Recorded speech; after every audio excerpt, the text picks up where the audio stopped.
हाँ जी, स्वागत है आपका सिरम के अकेडमी के प्लेटफ़ॉर्म पर। तो आज अपन नवंबर महीने का करंट अफ़ेयर पढ़ेंगे। हाँ, मुझे पता है भई मुझे पता है, अपन बहुत लेट चल रहे हैं, देरी अपन ने कर दी है। कोई बात नहीं, कर देंगे पूरा, है ना? नवंबर महीने का करंट अफ़ेयर अपन पढ़ रहे हैं। अब आप कहोगे सर अक्टूबर का भी तो बाकी है, बिल्कुल ठीक बात है आपका। अक्टूबर महीने का 3 जो सेक्शन है, आपके इंटरनेशनल वाला हो चुका, आपके नेशनल हो चुका और आपके इकोनॉमिक्स वाला। ये 3 सेगमेंट जो हो चुके और बाकी जो सेगमेंट है वो बाकी हैं। आप कहोगे सर सितंबर का भी बाकी है। अरे सितंबर का कुछ नहीं बाकी, सितंबर के केवल स्पोर्ट्स को छोड़ के बाकी सब हो रखा है। अच्छा, इसमें टेक भी हो रखा है भाई, 4 सेगमेंट हो रखे हैं और कुछ एक सेगमेंट इसमें बाकी है। राजस्थान वाला बाकी है, स्पोर्ट्स वाला बाकी है, कुछ-कुछ चीज़ें इसमें बाकी है अक्टूबर वाले में। सितंबर वाला सारा हो रखा है और कुछ-कुछ चीज़ें जो बाकी है, ठीक है ना? तो कुछ चीज़ें अक्टूबर में बाकी है, सितंबर में बस केवल स्पोर्ट्स को छोड़ के कुछ बाकी नहीं है। स्पोर्ट्स कर लेना खुद से, इतना कर लिया करो यार, ठीक है? चलो, अक्टूबर महीने का पूरा करेंगे, नवंबर महीने का पूरा करेंगे और अभी हम शुरुआत करें नवंबर महीने से। आप लोगों के बड़े कमेंट आते हैं कि सर करंट अफेयर जो वो जल्दी करवाओ, जल्दी करवाओ। देखो ऐसा है कि भाई कोई फ्री बैठे-बैठे तो ऐसे तो है नहीं कोई आनंद कर रहे हैं। आप ही के लिए लगे हुए हैं, ठीक है? तो जैसे मान लो आपके पास में भी दिन भर में बहुत सारे काम होते हैं, तो आप कुछ चीज़ों को ना प्रायोरिटी देते हो कि देखो ये मेरा जो पेपर है एसआई का वो पहले है, 5 अप्रैल को है, तो मैं पहले इसकी तैयारी करूँगा। फिर आरएस का मेंस है, तो आरएस मेंस वाले सेगमेंट में बाद में पढ़ूँगा। उसी तरीके से हम भी चीज़ों को प्रायोरिटी देते हैं कि भई अभी सबसे पहला काम है कि कंटेंट सारा चला जाए और बहुत ही अच्छा कंटेंट जा रहा है, बहुत मेहनत उसके ऊपर करनी पड़ती है, तो हमारी पहली प्रायोरिटी में वो रहता है। फिर इंटरव्यू चल रहे हैं, तो इंटरव्यू वाले भी प्रायोरिटी में रहते हैं। फिर उसके बाद में क्लासरूम में भी सब्जेक्ट चल रहे हैं, हमारा तो वो तो है नहीं कि बैच पे बैच लॉन्च किए जा रहे हैं, पुराने वाले बैच पूरे ना करें। तो दिसंबर तक सारे बैच पूरे कर दें, ये भी हमारा टारगेट रहता है। ठीक है, तो ये सारी चीज़ों में जो है ये सारी चीज़ करंट अफेयर थोड़ा-सा पीछे रह जाता है। करंट अफेयर राजस्थान में पता है आपको आज से 3-4 साल पहले तक केवल एग्जाम दिन में ही जब आपका एग्जाम आ गया 1 महीने पहले पढ़ाया जाता था। ये अपन ने ही शुरुआत की कि इसको जो है वो टाइमली और हर महीने पढ़ाना शुरू किया जाए। तो इसमें थोड़ा बहुत डिले है तो थोड़ा तो इस बात की मुझे रिलैक्सेशन दिया करो कि कोई ना बाकी दूसरे काम में व्यस्त हो तो कोई बात नहीं पहले वो कर लो। और वैसे भी मैं आपको बता दूँ हम जो वो आरएस की तैयारी करवाते हैं, एसआई की करवाते हैं, ईओआरओ की करवाते हैं। फर्स्ट ग्रेड, सेकंड ग्रेड का भी जीके वाला पेपर हमने शुरू किया हुआ है। तो ये जो भी एग्ज़ाम है, उससे पहले और बहुत पहले करंट अफेयर यदि पूरा नहीं हो, तो वो मेरी गारंटी है, फिर वो मेरा दोष है। लेकिन उससे पहले बहुत ज़्यादा कमेंट मत किया करो। और कई तो ऐसे क्या कहें, नमूने कह लो या जिन पे दया आती है, जो ये भी मैसेज कर देते हैं, "सर करंट अफेयर की इससे अच्छा तो फीस वापस कर दे।" ले जा भई तेरी फीस वापस ही ले जा इससे अच्छा तो, है ना? ठीक है, वैसे भी हम यूट्यूब पर इसको फ्री में ही पढ़ाते हैं, मैंने तो कहा भी नहीं था उसको जॉइन करने को। फ्री जो यूट्यूब पर वीडियो जाती है वही उसमें भी जाती है। पर हम जो वो अब इसको थोड़ा-सा चेंज करेंगे चीज़ों को। मेरा कमिटमेंट था कि 2025 के अंदर मैं करंट अफेयर पूरा फ्री करवाऊँगा, यूट्यूब पे करवाऊँगा। लेकिन अब जो है वो मुझे लगता है कि थोड़ा यूट्यूब के विद्यार्थियों में धैर्य की कमी है। इसलिए क्यों ना इसको सिर्फ़ फिर ऐप पे ही करवाया जाए क्योंकि ऐप वाले हमारे स्टूडेंट बहुत अच्छे से हमें समझते हैं। इसलिए समझते हैं क्योंकि उन्हीं के बैच में, उनके ही बैच के अंदर कोई सब्जेक्ट लाइव चल रहा होता है, हिस्ट्री चल रही है, पॉलिटी चल रही है, साइंस टेक चल रही है, तो वो समझते हैं कि सर ये वाली अच्छी चीज़ से करवा ही रहे अच्छे से, तो दूसरे करंट की वाली चीज़ें वो भी टाइम पर करवा देंगे। हमारा एग्ज़ाम है उससे काफ़ी पहले करवा देंगे, बस हमें किस बात की चिंता है। लेकिन यूट्यूब के कई विद्यार्थी जो इस बात को समझते नहीं हैं, तो हम उस चीज़ का उड़मा जो है खुद के ऊपर क्यों लें? क्योंकि हमें जो मुझे यदि करंट अफेयर पढ़ाना है तो उसको बहुत अच्छे से प्रिपेयर करके आना पड़ता है ना? 1 घंटे की मुझे वीडियो बनानी है तो उसके लिए मुझे 2 2 घंटे की तैयारी भी करनी पड़ती है।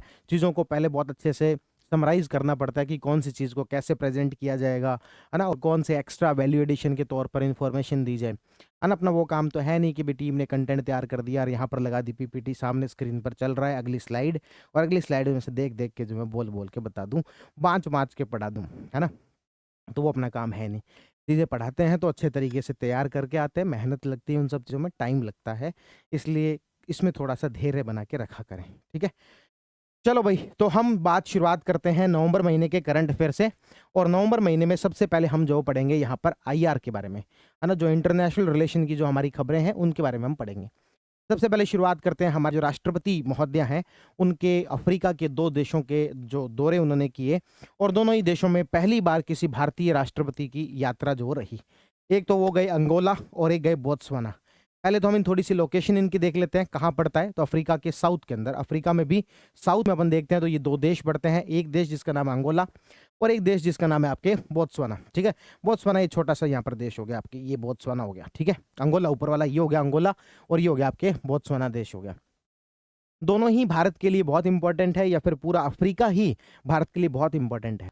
जैसे दुनिया भारत को एक मार्केट के रूप में देखती है, हम भी अफ्रीका को एक मार्केट के रूप में देखते हैं। इसके अलावा अफ्रीका के बहुत सारे जो देश हैं, वो कलेक्टिवली हमारे लिए कई सारे मंचों पर एक अच्छे वोटर के रूप में भी काम करते हैं, हमारे समर्थन के रूप में भी काम करते हैं। इसलिए इन देशों के साथ हम अच्छे संबंध बना के रखते हैं और कुछ रियायतें भी इन देशों को दी जाती है। तो इसी सिलसिले में, इसी क्रम में भारतीय राष्ट्रपति महोदया अंगोला जाके आई और किसी भी राष्ट्रपति की, किसी भी भारतीय राष्ट्रपति की अंगोला में ये पहली यात्रा थी। और इसी प्रकार का फैक्ट आपको वो बोत्सवाना में भी देखने को मिलेगा। ये आपके अफ्रीका के जस्ट ऊपर बोत्सवाना जो देश है, यहाँ पर भी किसी भी भारतीय राष्ट्रपति की ये पहली यात्रा थी। तो राष्ट्रपति गई तो दोनों देशों में जाके आई। क्या क्या बातें यहाँ पर हुई, सबसे पहले हम बात करते हैं अंगोला के बारे में। तो अंगोला के बारे में मत्स्य पालन, जलीय कृषि, समुद्री संसाधनों में सहयोग, इन सब मुद्दों पर बात हुई। इन तीनों चीज़ों को यदि हम मर्ज कर दें तो कहीं ना कहीं ब्लू इकोनॉमी की बात चल रही है ना? कहीं ना कहीं किसकी बात चल रही है? ब्लू इकोनॉमी की बात चल रही है। तो हमें बस इतना सा यहाँ पर ध्यान रखना है कि अंगोला के साथ में ब्लू इकोनॉमी को लेकर, भले ही वो फिशरी हो, भले ही वो आपके एक्वाकल्चर वाली पार्ट हो, है ना, भले ही वो आपके जो मरीन रिसोर्सेज हों, इन सब पर जो भारत का अंगोला के साथ समझौता हुआ, सहयोग को लेकर जो बातचीत हुई। इसके अलावा वाणिज्य दूतावास संबंधी मामलों में, यानी कि हर देश के अंदर भारत ने दूतावास खोल रखे होते हैं, उसमें से कुछ कमर्शियल कार्यों में मदद करते हैं, तो उसी के जो वाणिज्य दूतावास है आपस में सहयोग करेंगे, इसको लेकर समझौता हुआ। इसी के साथ अंगोला ने इंटरनेशनल बिग कैट अलायंस में शामिल होने का निर्णय लिया। भारत बिग कैट अलायंस के बारे में इतना ज़्यादा क्यों उत्सुक है?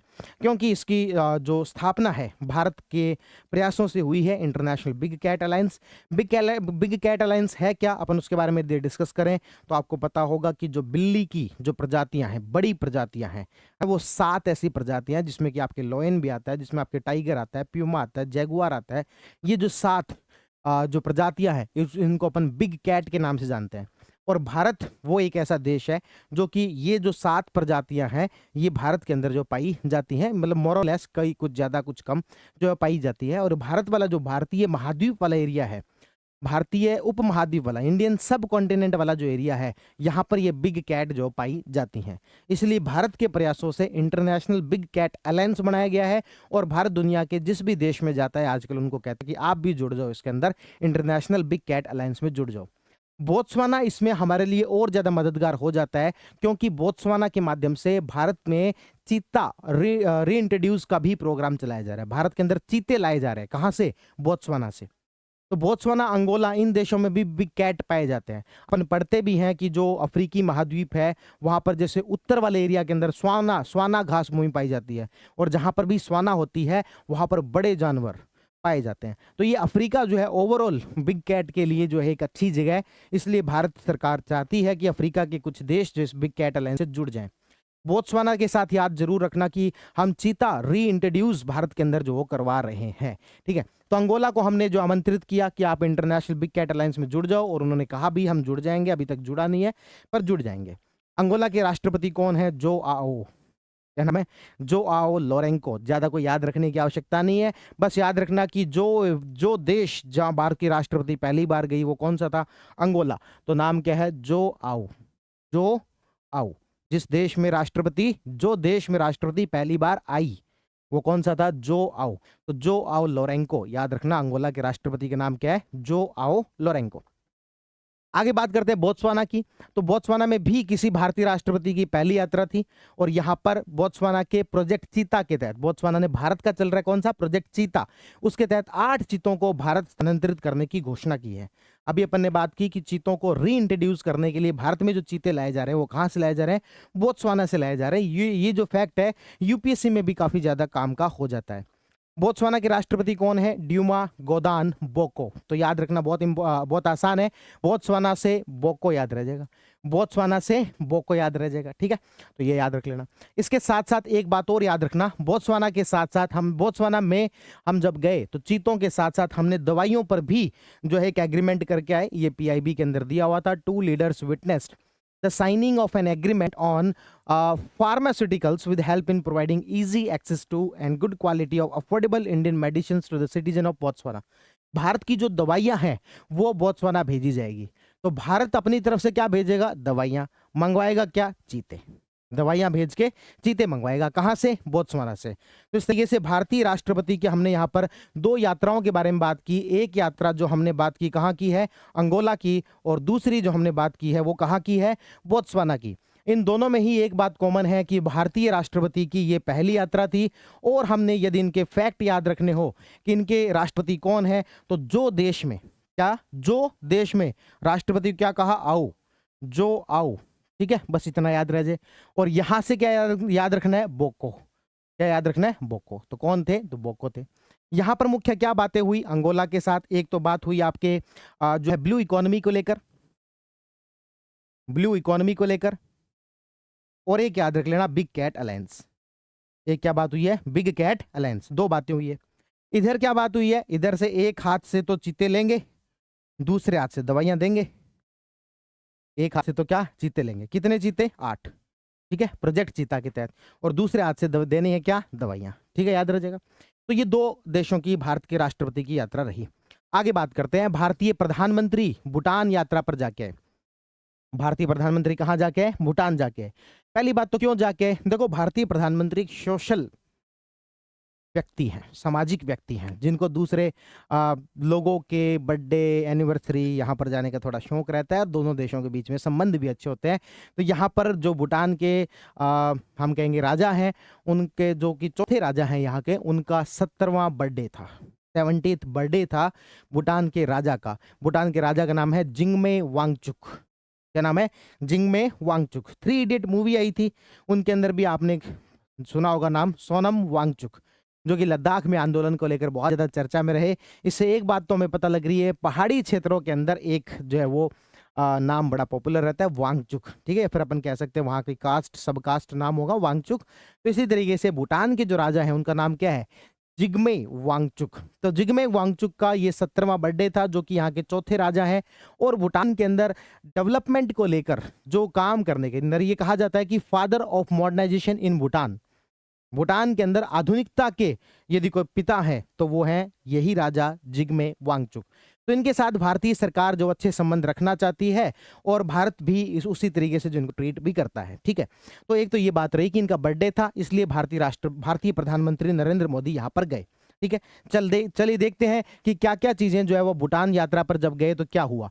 सबसे पहला जो सबसे महत्वपूर्ण काम हुआ वो हुआ एनर्जी को लेकर। सबसे महत्वपूर्ण काम जो क्या हुआ? एनर्जी को लेकर सबसे महत्वपूर्ण काम हुआ। क्या हुआ एनर्जी को लेकर सबसे महत्वपूर्ण काम? देखो, यहां पर एक परियोजना है जो कि एक हाइड्रो पावर परियोजना है, जल विद्युत परियोजना है, जिसमें कि एक की तो हम शुरुआत करके आए और एक को हम पुनः शुरू करके आए, जो कि पहले से चल रही थी लेकिन कुछ कारणों से रुक गई थी, तो उसके हम जो पुनः शुरू करके आए। नाम क्या है? नाम है पुना सांगछू। क्या नाम है? पुना सांगछू। तो याद रखना, क्या? पुना सांगछू। इसको हम जो वो पुनः शुरू करके आए। क्या नाम है? पुनः सांगछू। क्या करके आए? पुनः शुरू करके आए, वापिस शुरू करके आए हैं। तो इसके 2 फेज हैं। फर्स्ट फेज को हम वापिस शुरू करके आए हैं, और सेकंड फेज को पूरे तरीके से नए तरीके से जो यहाँ पर डेवलप किया जा रहा है। तो भूटान के अंदर एनर्जी को लेकर जो एक हाइड्रो पावर प्रोजेक्ट चल रहा है, उसका नाम क्या है? पुना सांगछू, है ना, जिसको लेकर पहला जो फेज था उसे पुनः शुरू किया गया है, और सेकंड जो फेज है उसे अब जो है वो लॉन्च करने की तैयारी है। जो पहला जो फेज है वो 1200 मेगावाट का है, और जो दूसरे वाला है वो 1020 मेगावाट का है। और ये इस तरीके से दोनों देशों के बीच सबसे बड़ा हाइड्रो पावर प्रोजेक्ट होगा। कौन सा? पुना सांगछू। तो याद रखना, तो 2 है कौन कौन से? पहले वाला तो है 1200, पहला है, बड़ा भी है। दूसरा जो है वो 1020 का है। इसको तो अभी उद्घाटन किया है, और ये जो काम है वो क्या कर रहे हैं? पुनः शुरू कर रहे हैं। तो पुनः से पुनः याद रखना, पुनः शुरू कर रहे हैं किसे? पुना सांगछू। किसको कर रहे हैं? पुना सांगछू को। ठीक है, तो एक तो ये याद रह जाएगा। इसके अलावा और क्या? इसके साथ साथ भारत ने ऊर्जा क्षेत्र के लिए वहां पर $40 बिलियन का, नोट्स में थोड़ा सा गलत लिखा हुआ है, गलत मतलब कि ये $40 बिलियन है, $40 बिलियन का लाइन ऑफ क्रेडिट यहां पर भूटान को दिया है एनर्जी सेक्टर के लिए। $40 बिलियन का हम क्या दे रहे हैं यहाँ पर? Line of credit.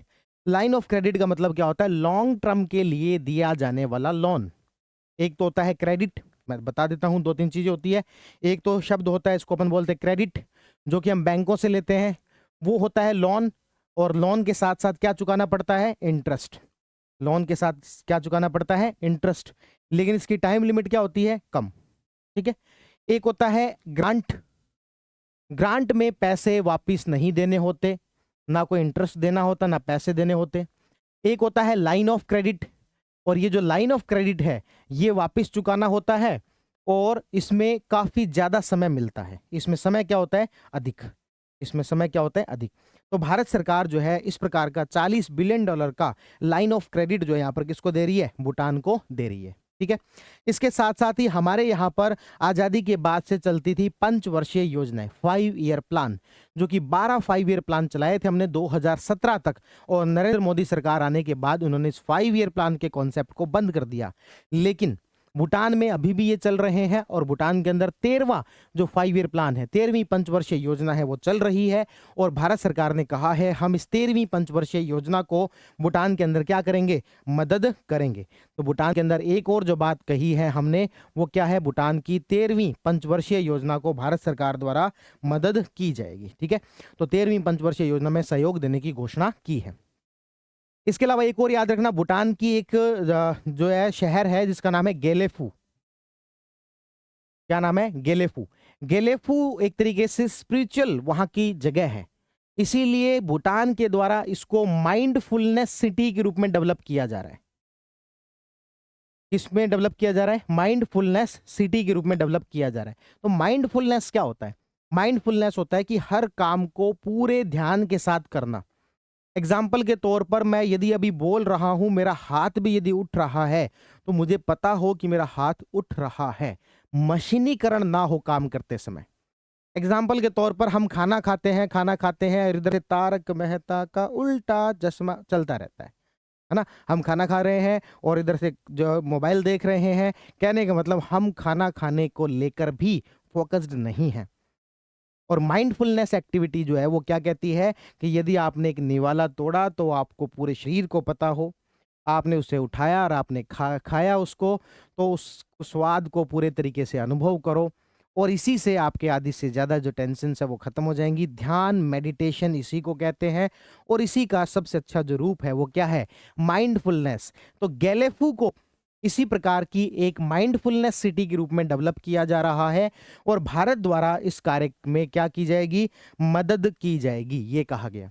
इसके साथ साथ इसमें एक और चीज रहे, भूटान जो है वो स्पिरिचुअल कंट्री रहा है, बौद्धिस्ट कंट्री रहा है, और भगवान बुद्ध जो है वो भारत के रहे हैं, यानी कि भारत में उनके महत्वपूर्ण स्थान रहे हैं। इसीलिए जब मोदी जी यहाँ पर गए तो भगवान बुद्ध के पीपरवा में जो अवशेष थे, जो रेलिका जो थी, उनको भी साथ लेके गए और उनको भेंट किया भूटान के राजा को। तो ध्यान रहे कि जो भगवान बुद्ध हैं उनके जो अवशेष हैं वो 8 स्थानों पर थे, और उन्हीं 8 स्थानों में से एक था पीपरवा।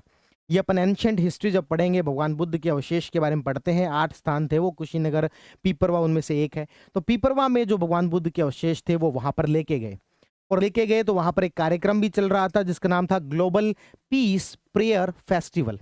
क्या चल रहा था? Global piece prayer festival. कहां पर चल रहा था? थिम्पू के अंदर। मोदी जी ने उसके अंदर भी पार्टिसिपेट किया। तो ये ऐसी कुछ चीजें हैं जो कि स्पिरिचुअलिज्म से जुड़ी हुई है। क्या क्या चीजें हमने कहा? एक तो यहां पर थिम्पू के अंदर क्या चल रहा था? World peace prayer programme. World peace prayer programme. ठीक है। तो इस पीस प्रेयर प्रोग्राम के अंदर मोदी जी ने भाग लिया, और यहां पर पीपरवा के अंदर भगवान बुद्ध के जो अवशेष हैं वो उनको सौंपे। गैलेफू के अंदर माइंडफुलनेस सिटी जो है, जो डेवलप की जा रही है, उसमें जो वो उसमें भारत सरकार मदद करेगी। अच्छा, ये लाइन तो यहाँ पे लिखी हुई है, थिम्पू के अंदर थिम्पू में वैश्विक शांति प्रार्थना महोत्सव में भारतीय प्रधानमंत्री ने यहाँ पर भाग लिया। तो ये सारी बातें अपन ने यहाँ पर बताई आपको, और यही सारी चीजें जो आपको यहाँ पर पीआईबी में देखने को मिलेंगी। जो मैंने एक्स्ट्रा जो भी इन्फॉर्मेशन थी वो सारी बता दी कि माइंडफुलनेस सिटी थी, उसको लेकर यहाँ पर मदद की जा रही है। इसके साथ इन्होंने ये भी कहा, he announce the decision to establish an immigration check post at Hathisar, Assam. Assam के अंदर एक इमिग्रेशन चेक पोस्ट बनाया जाएगा। ठीक है। और इसके अलावा गवर्नमेंट ने वहाँ पर एक गैलसुंग एकेडमी बन रही है, उसके अंदर भी मदद की है, लेकिन ये सब इतने इंपॉर्टेंट नहीं है। फिर अपन ने भूटान में ये जो अपने पुआंगसू 1 और 2 के बारे में जो बात की, 1200 मेगावाट वाला 40 बिलियन ये वाला ये था, 40 बिलियन, सॉरी मैंने डॉलर बोल दिया ना, 40 बिलियन रुपी था ये, इसको अपन 40 बिलियन रुपी कर देते हैं, है ना, 40 बिलियन रुपी, 40 बिलियन रुपी आईएनआर जो यहाँ पर दिए जाएंगे। तो ये सारी बातें जो इसके अंदर बताई गई आपको, ठीक है। और इसके अलावा हाँ, एक दो चीज़ें इसमें और देख लेते हैं जो एक्स्ट्रा यहाँ पर बताई गई है। वो ये कि भाई 2 leaders welcome the conservation of the royal Bhutan temple in Rajgir और decision of government of India to grant land in Varanasi. एक तो राजगीर के अंदर मंदिर बन रहा है, उसको दोनों सरकारें समर्थन कर रही है, और वाराणसी के अंदर भी भारत ने कुछ जमीन भूटानीज टेम्पल के लिए जो दी है। हालांकि ये कोई खबरें इतनी इंपॉर्टेंट नहीं है। इसके साथ साथ 2-3 एमओयू भी हुए। कौन कौन से एमओयू हुए? एक एनर्जी को लेकर हुआ, एक हेल्थ को लेकर हुआ, और एक आपके national institute of mental health जो है उसको लेकर हुआ। तो ये ज़्यादा कोई इतना इंपॉर्टेंट नहीं है, पर फिर भी अपन लिख लेते हैं, थोड़ी देर बाद इसको रिवाइज कर लेंगे। 3 यहाँ पर एमओयू हुए, एक एनर्जी को लेकर हुआ, एक हेल्थ को लेकर हुआ, और एक आपके मेंटल हेल्थ को लेकर हुआ। एक किसको लेकर हुआ? मेंटल हेल्थ को लेकर हुआ, ठीक है। और भारत सरकार क्या करेगी? वाराणसी के अंदर जमीन प्रोवाइड करवाएगी, और राजगीर के अंदर क्या बन रहा है? एक मंदिर बन रहा है। और भारतीय प्रधानमंत्री गए क्यों थे? क्योंकि वहां के राजा का 70वां बर्थडे था, और वो वहां के चौथे राजा हैं जिसका नाम क्या है? जिंगमे वांगचुक। क्या नाम है भाई? जिंगमे वांगचुक, ठीक है। तो भूटान के बारे में इतनी सारी बातें अपन ने पढ़ी, एक बार फिर से फटाफट अपन इसको रिवाइज करते हैं। सबसे पहली बात, भूटान के राजा का 70वां बर्थडे था, चौथे राजा हैं, जिंगमे वांगचुक नाम है, उनको father of modernisation of Bhutan कहा जाता है। एनर्जी के मामले में एक एमओयू भी हुआ। इसके साथ साथ जो जगह है कौन सी? पुना सांगछू, वहां पर पहला और दूसरा दो जो फेज चल रहे हैं, पहले वाला 1200 मेगावाट का है, दूसरे वाला 1020 मेगावाट का है ना, और उसको लेकर मदद की जा रही है। इसके अलावा 40 बिलियन रुपी का लाइन ऑफ क्रेडिट भी उनको दिया। इसके साथ साथ जो वो 13वीं जो पंचवर्षीय योजना चल रही है उसमें मदद करेंगे, और गैलेफू माइंडफुलनेस सिटी जो है डेवलप की जा रही है उसमें मदद करेंगे। थिम्पू के अंदर वर्ल्ड पीस प्रेयर प्रोग्राम चल रहा था, उसके अंदर भी पार्टिसिपेट किया, और पिपरवा में जो भगवान बुद्ध के अवशेष हैं वो भी उनको जाके सौंप दिए, और 3 एमओयू करके आए। वाराणसी के अंदर जमीन उपलब्ध करवाई जाएगी, और राष्ट्रपति अंगोला और बोत्सवाना जाके आई, तो वहां पर क्या क्या हुआ, ये सारी बातें अपन ने अभी तक पढ़ी हैं। बात क्लियर है? आगे बढ़ सकते हैं? चलिए अगले आर्टिकल की तरफ बढ़ते हैं, और अगला आर्टिकल है आपके G20 को लेकर। G20 की ये एक बैठक हुई जो कि काफी ज्यादा चर्चा में थी, है ना। तो G20, पहले तो हम थोड़ी सी बात कर लेते हैं G20 के बारे में। तो बताएंगे इसमें कितने सदस्य हैं? G20 में कितने सदस्य हैं? कितने? 21। बहुत बढ़िया। G20 के अंदर 21 सदस्य हैं, 19 तो देश हैं, और 2 संगठन हैं। कौन कौन से 2 संगठन हैं? एक संगठन है EU और एक संगठन है AU। AU मतलब अफ्रीकन यूनियन। अफ्रीकन यूनियन कब जुड़ा? तो अफ्रीकन यूनियन जब भारत के अंदर मीटिंग हुई थी 18वीं जो मीटिंग थी 2023 के अंदर, वहां पर AU को भारत के G20 का मेंबर बनाया गया, है ना। तो G20 में जो है टोटल कितने देश हुए? टोटल कितने सदस्य हुए? 21। G20 में देश कितने हुए? 19। ये याद रखना। अभी ये जो G20 की जो मीटिंग थी वो थी 20वीं बैठक। कौन सी बैठक थी? 20वीं। तो याद रखना 20 से 20 G20, और बैठक भी कौन सी? 20वीं। ये जो बैठक है 20वीं बैठक थी, और ये हुई इस बार दक्षिण अफ्रीका में। कहां पर हुई भाई? दक्षिण अफ्रीका। याद रखना किसी भी अफ्रीकी देश में G20 की पहली मीटिंग है ये। किसी भी अफ्रीकी देश के अंदर G20 की क्या है? पहली मीटिंग है। First meeting in any African country.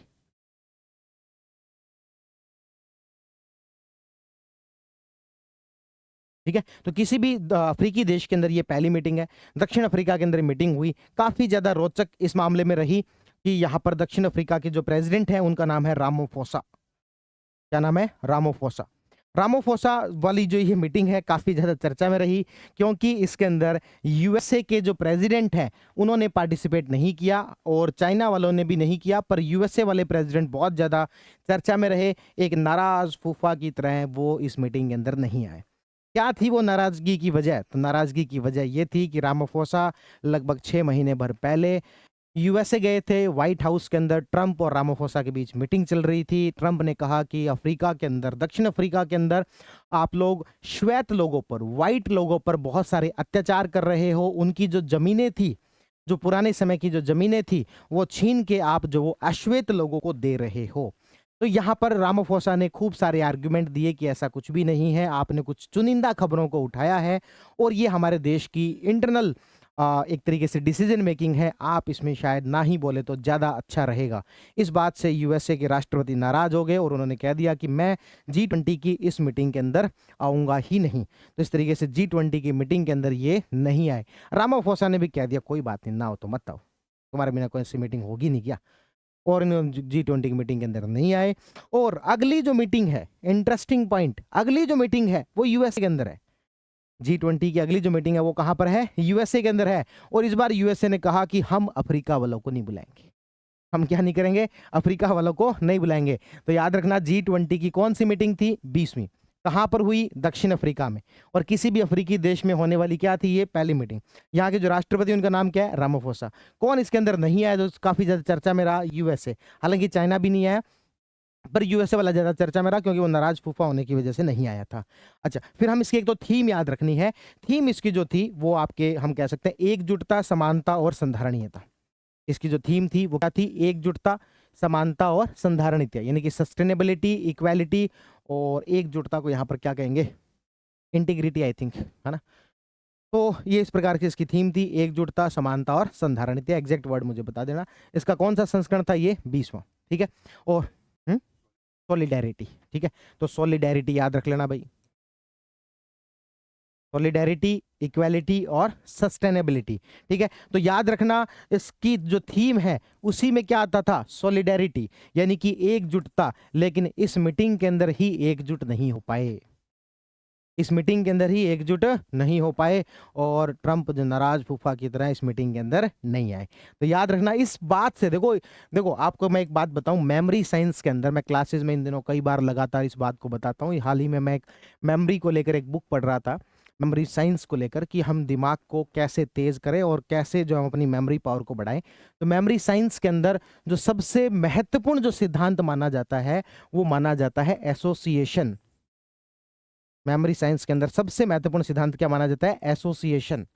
Association का मतलब हो गया आप खबरों को, आप इंफॉर्मेशन को जितना एसोसिएट करके पढ़ोगे, जितना किसी के साथ जोड़ के पढ़ोगे, जितना किसी के साथ लिंक करके पढ़ोगे, उतना ही ज्यादा संभावना है कि वो चीजें आपको याद रहेंगी।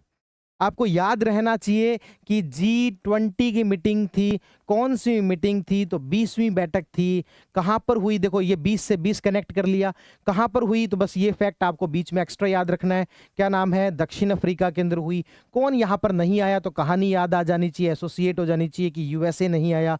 यूएसए नहीं आया तो आपको थीम याद आ जानी चाहिए। इसकी थीम ही क्या थी? सॉलिडेरिटी। लेकिन जो है इसमें ही एकजुटता नहीं दिखाई गई। इसी से आपको ये भी याद आ जाना चाहिए, कहानी से जुड़ रही है, इसी से ये भी याद आ जाना चाहिए, यूएसए ने कहा कोई बात नहीं, अगली मीटिंग कहां पर होगी? यूएसए में, तब बात करेंगे।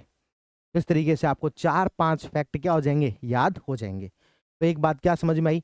सबसे इंपॉर्टेंट चीज क्या है? एसोसिएशन।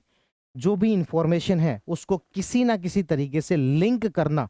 एक इंफॉर्मेशन याद करें तो दूसरी याद आ जाए, दूसरी करें तीसरी आ जाए, तीसरी करें चौथी आ जाए। ये सबसे महत्वपूर्ण चीज होती है। जैसे कि मैं आपको, चलो बीच में बात चली गई तो एक और ट्रिक मैं आपको थोड़ा सा समझा देता हूं। मान लेते हैं कि कोई आपको 7 चीजें याद करनी है। एग्जाम्पल के तौर पर ये याद रखना है कि 7 वस्तुएं, कोई भी 7 वस्तुओं के नाम लो भाई। जैसे कंघा हो गया, मोबाइल हो गया, और लो 7 वस्तुओं के नाम, रिमोट हो गया, और बता दो कोई। ये तो चलो सारी इलेक्ट्रॉनिक्स एक जैसी हो गई, और बता दो कोई, डाइवर्स थोड़ी सी बता दो। घड़ी हो गई, और बता दो कोई। कार हो गई, बाइक मान लो, चलो कार हो गई, बाइक हो गई, एक चीज और मान लेते हैं। ठीक है, इस तरीके से अब इन 6 वस्तुओं को मान लो मुझे सीक्वेंस के अंदर याद करना हो तो क्या तरीका है? तो ये एक माना जाता है एसोसिएशन का। ये मान लो कि भाई आप एक इसमें इमेजिनेशन कर लो, कल्पना कर लो कि जैसे मैं घर के अंदर एंटर किया, ये मेरा घर का गेट है। घर में एंटर किया, मुझे सबसे पहले क्या दिखाई दी? कार और बाइक। घर में जैसे ही मैं एंटर किया, मुझे सबसे पहले क्या दिखाई दी? कार और बाइक। जैसे ही मैं अंदर गया, यहाँ पर हॉल था, हॉल में लगा हुआ था टीवी, टीवी के पास में पड़ा हुआ था रिमोट। और वहीं पर अगले रूम में गया, रूम में मेरा जो टेबल है वहां पर पड़ा हुआ था मेरा मोबाइल। और थोड़ा सा रूम के अंदर, और थोड़ा सा अंदर गया तो वहां पर बाथरूम है, बाथरूम में पड़ा हुआ था कंघा। और जो है मोबाइल के साथ ही टेबल पर ही मेरी क्या पड़ी हुई थी, घड़ी पड़ी हुई थी। अब मैं इस बात को यदि वापस मुझे याद करना हो तो मैं क्या सीक्वेंस याद करूंगा कि मैं सबसे पहले घर में घुसा, सबसे पहले मुझे क्या दिखी, कार और बाइक। फिर मैं घर में अंदर की तरफ गया तो वहां पर टेबल था, मतलब टीवी था, तो टीवी के पास में पड़ा था रिमोट। रूम में एंटर किया, रूम में मेरी क्या पड़ी हुई है, टेबल पर घड़ी पड़ी हुई है और क्या पड़ी हुई है, कंघा पड़ा हुआ है ना। तो इस तरीके से जो है मैंने 6 चीजों को क्या कर लिया, याद कर लिया। तो कहने का मतलब होता है कि आप इस तरीके से इमेजिनेशन में चीज़ों को लिंक कर दिया कि आपने शुरुआत की, यहाँ से घर में एंटर किए, तो आपने एक के बाद दूसरी, एक के बाद दूसरी इन्फॉर्मेशन को आपस में क्या कर दिया, लिंक कर दिया। और थोड़ा सा आगे गए तो ये इन्फॉर्मेशन, और थोड़ा सा आगे गए तो ये इन्फॉर्मेशन। तो इस तरीके से चीज़ें जो है वो याद रखने में क्या हो जाती है, आसानी हो जाती है ना। तो यही जो मेमोरी साइंस है वो कहती है एसोसिएशन, चीज़ों को एसोसिएट करके जो वो पढ़ा जाए। और आपको लग रहा होगा ये तो चलो ठीक है, घर में पड़ी रहने वाली वस्तुएं हैं, कार और बाइक तो क्या है, घर में पड़ी रहने वाली वस्तुएं हैं, है ना। आपको यदि ऐसी भी वस्तुएं जो घर में पड़ी नहीं रहती, जैसे मान लो कि आपको याद करना हो कि पेट्रोलियम प्रोडक्ट पहले नंबर पर लिखा हुआ है, दूसरे नंबर पर जो गेहूं लिखा हुआ है ना, तो अब ये इनको भी इसी सीक्वेंस में चीज़ों को याद किया जाए। तो ये अलग अलग तरीके हैं। तो ऐसो कुल मिला के बात जो है, सबसे इंपॉर्टेंट पॉइंट क्या है, वो है एसोसिएशन। अब वो एसोसिएशन आप किसी भी तरीके से बना सकते हो, है ना। जैसे एक कल्पना के तौर पर मैंने घर का ले लिया, या फिर आप शहर का ले लूं कि मैं शहर में सबसे पहले एंटर किया, सबसे पहले रेलवे स्टेशन आया, रेलवे स्टेशन पर वहाँ पर पेट्रोलियम जो एक पेट्रोल का डब्बा पड़ा हुआ था, और मैं थोड़ा सा आगे गया तो वहाँ पर ये पड़ा हुआ था, इस तरीके से। ठीक है, चलो वापस चलते हैं, हम मुद्दे पर चलते हैं। मुद्दे पर है G20 की मीटिंग। G20 की मीटिंग में क्या क्या फैक्ट हमने याद किए, एक तो कौन सा संस्करण था, 20वां। इसी की थीम इससे लिंक करो, क्या, एकजुटता, सॉलिडेरिटी। ठीक है, इसमें किसने भाग नहीं लिया, अमेरिका ने भाग नहीं लिया। अगला जो अभी वाला कहां पर हुआ, दक्षिण अफ्रीका के अंदर। अगला इसमें लिखा नहीं हुआ, या अच्छा ये लिखा हुआ है कि 2026 वाला कहां पर होगा, यूएसए के अंदर होगा, क्योंकि नाराज फूफा है तो अगली बार वहां बुला के बेइज्जती करवाएंगे। अध्यक्षता दक्षिण अफ्रीका ने की। आयोजन कहां हुआ, जोहान्सबर्ग, दक्षिण अफ्रीका में कौन से शहर में, जोहान्सबर्ग के अंदर। और किसी भी अफ्रीकी देश में होने वाला ये क्या था, पहला G20 सम्मेलन था। ठीक है, G20 में कितने देश हैं, तो 19 देश हैं, और 2 आपके यूनियन है, यूरोपियन यूनियन और अफ्रीकी संघ। अफ्रीकी संघ को 2023 में जब भारत के अंदर हुआ तो उस समय में इसको शामिल किया गया था। तो इस तरीके से आपको G20 के बारे में सारे फैक्ट तो यहीं पर याद हो जाने चाहिए। एक बार फिर से फटाफट रिकॉल कर देते हैं, G20 के अंदर कितने सदस्य देश है, तो हमने कहा 19 है, 19 में 21 है, 21 में से 19 तो देश है, 2 संगठन है, 2 संगठन में एक तो EU है और एक AU है। और ये जो AU है, इसमें भारत में जो मीटिंग हुई थी 2023 उसमें शामिल किया गया था। इस बार की जो मीटिंग है वो दक्षिण अफ्रीका में हुई, दक्षिण अफ्रीका के अंदर जोहान्सबर्ग में हुई, और जोहान्सबर्ग के अंदर ये 20वीं बैठक थी। अगली बार जो बैठक होगी 21वीं बैठक, वो यूएसए के अंदर होगी। इस बार वाली के अंदर थीम जो थी वो एकजुटता, एक ही शब्द याद रखना, सारे नहीं याद रखने, एकजुटता, सॉलिडेरिटी जो थी। और क्या देखा था, बस यूएसए ने इसके अंदर जो पार्टिसिपेट नहीं किया। और ट्रोइका, अच्छा ट्रोइका का मतलब क्या होता है, ट्रोइका एक जो वर्तमान अध्यक्ष है, जैसे कि इस बार कौन है, साउथ अफ्रीका। एक जो अगला अध्यक्ष होगा, जैसे कि यूएसए 2026 में, और पिछले वर्ष ब्राजील के अंदर हुई थी, ब्राजील 2024 में कहा हुई ब्राजील। तो ये तीनों देश आपके क्या कहलाते हैं, ट्रोइका कहलाते हैं, है ना। तीनों देश क्या कहलाते हैं, ट्रोइका कहलाते हैं। ठीक है, तो ये हमने बेसिक इंफॉर्मेशन यहाँ पर याद की। आगे बढ़ते हैं। लेकिन क्या ट्रंप के नहीं आने से कोई बहुत मेजर कोई इंपैक्ट पड़ गया, ऐसा कुछ ही नहीं है। जोहान्सबर्ग घोषणा पत्र अपनाया गया। जिस भी शहर में होता है उस नाम से एक डिक्लेरेशन पेपर जारी किया जाता है, तो इसको अपन क्या कहते हैं, जोहान्सबर्ग घोषणा पत्र। तो जो है यहाँ पर जोहान्सबर्ग घोषणा पत्र अपनाया गया, जिसमें कि 122 सूत्रीय मांगी थी। ठीक है, यानी कि 122 सूत्र अलग अलग छोटे छोटे पॉइंट्स पर बात की गई थी। एक बात इसमें, एक शब्द बड़ा इंपॉर्टेंट है, याद रख लेना, खासतौर पर यूपीएससी में से शब्दों पर ज्यादा चर्चा होती है, कि ये वाला जो घोषणा पत्र था ये उबंटू सिद्धांत पर आधारित था। किस पर आधारित था, उबंटू सिद्धांत पर आधारित था। ये उबंटू क्या होता है, उबंटू जो है एक अफ्रीका का शब्द है, जिसका मतलब होता है मैं नहीं हम। क्या मतलब होता है, मैं नहीं हम। तो ये कौन से सिद्धांत पर था, मैं नहीं हम। दक्षिण अफ्रीका के राष्ट्रपति रामाफोसा ने कहा होगा, ट्रंप महोदय मैं नहीं हम, इस सिद्धांत पर चलना पड़ेगा। तो सारी चीजें उसी से लिंक हो रही है, उसी कहानी से। उबंटू सिद्धांत पर आधारित था, तो मैं नहीं हम, इसका मतलब होता है यह पारस्परिक जुड़ाव और साझी मानवता पर बल देता है। इसमें 4 प्राथमिकताएं निर्धारित की गई, 4 पॉइंट्स बताए गए कि जिन मुद्दों पर हमें काम करना है। हालांकि ये सब इतने इंपॉर्टेंट नहीं है, पर फिर भी देख लो। एक तो कहा गया आपदा लचीलापन, एक तो क्या कहा गया, आपदा लचीलापन। एक आगे जो निम्न आय के जो देश हैं उसके लिए ऋण स्थिरता सुनिश्चित करना, उसको जो लोन जो आराम से मिल जाए। ठीक है, उसके बाद न्याय संगत ऊर्जा संक्रमण के लिए, यानी कि एनर्जी ट्रांजिशन के लिए क्या करना, वित्त जुटाना। एक हो गया समावेशी और सतत विकास के लिए महत्वपूर्ण खनिजों का उपयोग करना। ये 4 बातें थी। अब मैं फिर से आपको एक और ट्रिक से इसको थोड़ी कोशिश करते हैं याद कराने की। जैसे मुझे 4 बातें याद करनी है और ये 4 बातें मुझे चलो मान लेते हैं कि एक बार के लिए याद नहीं रहती है। मैं कल्पना करता हूं कि भारत के प्रधानमंत्री भारत से जाते हैं, कहां पर जाते हैं? दक्षिण अफ्रीका जाते हैं। भारत के प्रधानमंत्री सोचते हैं जाते जाते कि मैं भाई ऊर्जा के बारे में बताऊंगा, हमने सोलर एनर्जी के लिए जो काम किया है उसका कोई मुकाबला नहीं है। मैं किसके बारे में बताऊंगा? ऊर्जा के बारे में। और वो भारत से निकलते हैं, निकलते निकलते देखते हैं श्रीलंका में तो साइक्लोन आ रखा है। श्रीलंका में तो क्या रखा है? साइक्लोन आ रखा है। और वो सोचते हैं कि यार आपदा पर भी बात करनी पड़ेगी। किस पर बात करनी पड़ेगी? आपदा पर भी बात करनी पड़ेगी। और वो जैसे ही अफ्रीका पहुंचते हैं तो उनको लगता है यार ये गरीब लोग हैं, यहाँ पर तो बहुत ज्यादा गरीब लोग हैं, इनके लिए ऋण पर भी बात करनी पड़ेगी। क्या करनी पड़ेगी? इनके लिए ऋण पर भी बात करनी पड़ेगी। और ये सब चीजें होंगी तो ही क्या हो पाएगा? समावेशी विकास हो पाएगा। और खनिजों का उपयोग करना। और अफ्रीका में और क्या मिलते हैं? आपके खनिज मिलते हैं। अफ्रीका में क्या मिलते हैं? खनिज मिलते हैं। तो 4 प्राथमिकताएं आपने मन ही मन एक स्टोरी क्रिएट की कि भारतीय प्रधानमंत्री जो है भारत से अफ्रीका जा रहे थे, भारत में ऊर्जा अच्छी मिलती है तो बोला कि ऊर्जा पर बात करेंगे। आगे निकले श्रीलंका में साइक्लोन आ रखा था तो सोचा आपदा पर भी बात करेंगे। अफ्रीका पहुंचे तो बोले कि यार यहाँ पर तो बहुत गरीबी है, तो लोगों को ऋण आसानी से मिले उस पर बात करेंगे। और फिर देखा अफ्रीका में खनिज तो है, इससे कमाया भी जा सकता है, तो इस पर भी बात करेंगे। तो इस तरीके से कितनी प्राथमिकताएं तय की गई? 4। और आपने इनको याद भी कर लिया। कैसे याद किया? एक इमेजिनेशन से, पिक्चराइजेशन से। और मेरा मुख्य काम ही क्या है? ये सारी चीजें ही सिखाना। बाकी लिखने को तो फैक्ट लिखे ही हुए हैं, है ना, पढ़ पढ़ के बाँचने हैं तो मैं भी बाँच देता हूँ फटाफट, मेरे को कोई मिनट ही टाइम ही नहीं लगना। ठीक है, तो ये 4 बातें जो आपको याद रखनी है। आगे बढ़ते हैं। G20 में भारत ने क्या किया? तो भारतीय प्रधानमंत्री ने पार्टिसिपेट किया। भारतीय प्रधानमंत्री की 12वीं भागीदारी थी। भारतीय प्रधानमंत्री को शायद कितने 12 साल हो गए लगभग, और हर बार जा रहे हैं, तो 12वीं भागीदारी थी। प्रधानमंत्री मोदी ने समिट के 3 सत्रों को संबोधित किया। 3 अलग अलग सेशन हुए, है ना, छोटे छोटे सेशन होते, वहां पर उनको पार्टिसिपेट किया। तो जो जो चीजों पर सोच के आए थे वो सब बोलेंगे। तो समावेशी और सतत आर्थिक वृद्धि, किसी को पीछे नहीं छोड़े।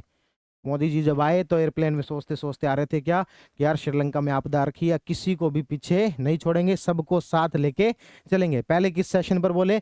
किसी को पीछे नहीं छोड़े। और विश्व को क्या होना पड़ेगा? लचीला होना पड़ेगा। गरीबों के लिए भी, अफ्रीका में जो गरीबी देखी तो क्या कहा? इन लोगों के लिए क्या होना पड़ेगा? हमें लचीला होना पड़ेगा, ताकि भविष्य में सभी के साथ न्याय हो सके। तो भविष्य में सभी के साथ न्याय हो सके, इस तरीके से 3 सेशन पर बोला यहाँ पर। ठीक है, तो अब मैं क्या कहूंगा, फिर से मैं आपसे पूछूंगा, क्या आपको ये सारी चीजें रटनी है क्या? यदि आपने एक बार इमेजिनेशन से, पिक्चराइजेशन से चीजें दिमाग में बिठा ली तो फिर आपको ऑप्शंस देख के जरूर याद आ जाएंगी। ये काफी डिफिकल्ट क्वेश्चन होगा यदि ये पूछ लिया कि कौन कौन से 3 सेशन थे, तो कौन कौन से 3 सेशन थे, यदि ये पूछ लिया तो अपने आप में काफी डिफिकल्ट क्वेश्चन होगा, है ना। इससे भी हम बच सकते हैं, इसमें भी सर्वाइव कर सकते हैं यदि हमने इस तरीके से दिमाग में बिठा रखा है। फिर आता है कि प्रधानमंत्री मोदी जी ने यहाँ पर 6 विचार जो प्रस्तुत किए। ठीक है, अब ये 6 विचार कौन कौन से थे? तो पारंपरिक ज्ञान को लेकर, अफ्रीका कौशल को लेकर, वैश्विक स्वास्थ्य डेटा को लेकर, इस तरीके से कोई खास इंपॉर्टेंट है नहीं। तो आप इसी तरीके से एक ट्रिक बनाना और इन 6 विचारों को भी एक बार जो वो देख लेना। तो इस तरीके से हमने क्या क्या पढ़ा G20 के अंदर? तो G20 के अंदर जोहान्सबर्ग घोषणा पत्र अपनाया गया। G20 के अंदर क्या किया गया? जोहान्सबर्ग घोषणा पत्र अपनाया गया। 122 सूत्री मांगे इस अंदर रखी गई। और ये कौन से सिद्धांत पर आधारित था? उबंटू। उबंटू का मतलब क्या होता है? मैं नहीं हम। इसमें जो 4 प्राथमिकताएं तय की गई, याद करो, मोदी जी घर से निकले किसके बारे में बोलेंगे? ऊर्जा के बारे में। श्रीलंका में क्या आ गई? आपदा आ गई। अफ्रीका में पहुंचे तो लोगों को गरीबी देखी, बोले ऋण देंगे। और यहाँ पर क्या मिले आपको? खनिज मिले। 4 प्राथमिकताएं याद हो गई। मोदी जी ने पूछा कि कौन सी 3 चीजों पर भाषण देना है, तो अपन क्या कहेंगे? सबसे पहला तो किसी को भी पीछे, श्रीलंका वालों के बारे में सोचा, किसी को भी पीछे नहीं छोड़ना है, विश्व को इनके प्रति लचीला होना पड़ेगा, तभी भविष्य में सबके साथ न्याय हो सकेगा। बताओ याद होगी कि नहीं होगी? मैं कह रहा हूँ आप भूलो ही नहीं, इस तरीके से चीजों को याद करने लग जाओ। इसमें क्या, चीजों में ना टाइम तो लगता है, एक बार के लिए टाइम तो एक्स्ट्रा लगता है, लेकिन वो चीजें आपके लॉन्ग टर्म मेमोरी में जाने की संभावनाएं बढ़ जाती हैं। ठीक है, चलो भाई आगे बढ़ते हैं। अब जब भारत सरकार जो, मतलब भारत जो है वो G20 में जब मिलते हैं तो वहां पर बहुत सारे देश आ रखे होते हैं, चाइना वाले भी आ रखे होते हैं, कनाडा वाले भी आ रखे होते हैं, तो उनको भी साइड में ले जाके बिठा लेते हैं। अरे यार यार यार कितने दिनों बाद मिला रहा है, साइड में साइड। तो ये 3 देश जो आपस में साइड में मिलते हैं, कौन से? इंडिया, ब्राजील और साउथ अफ्रीका। और इन तीनों का संगठन कहलाता है इब्सा। इन तीनों का संगठन क्या कहलाता है? इब्सा। कौन कौन 3? इंडिया, ब्राजील और साउथ अफ्रीका। और बड़े मजे की बात है, 2023 वाला कहाँ हुआ था? इंडिया में। 24 वाला कहाँ हुआ था? ब्राजील में। 25 वाला कहाँ हुआ है? साउथ अफ्रीका में। ठीक है। तो इब्सा की भी यहाँ पर एक जो मीटिंग होती है, इब्सा की मीटिंग में इंडिया, ब्राजील और साउथ अफ्रीका यहाँ पर मिलते हैं। अध्यक्षता कौन करेगा? तो भाई यहाँ पर अभी के लिए अध्यक्षता कौन करेगा? G20 के अभी अध्यक्ष कौन है? आपके रामाफोसा है, तो वही करेंगे यहाँ पर। प्रधानमंत्री मोदी ने इब्सा के लिए कहा कि हम एक डिजिटल नवाचार गठबंधन करेंगे। क्या करेंगे? डिजिटल नवाचार, डिजिटल तौर पर नए इनिशिएटिव के लिए हम गठबंधन करेंगे।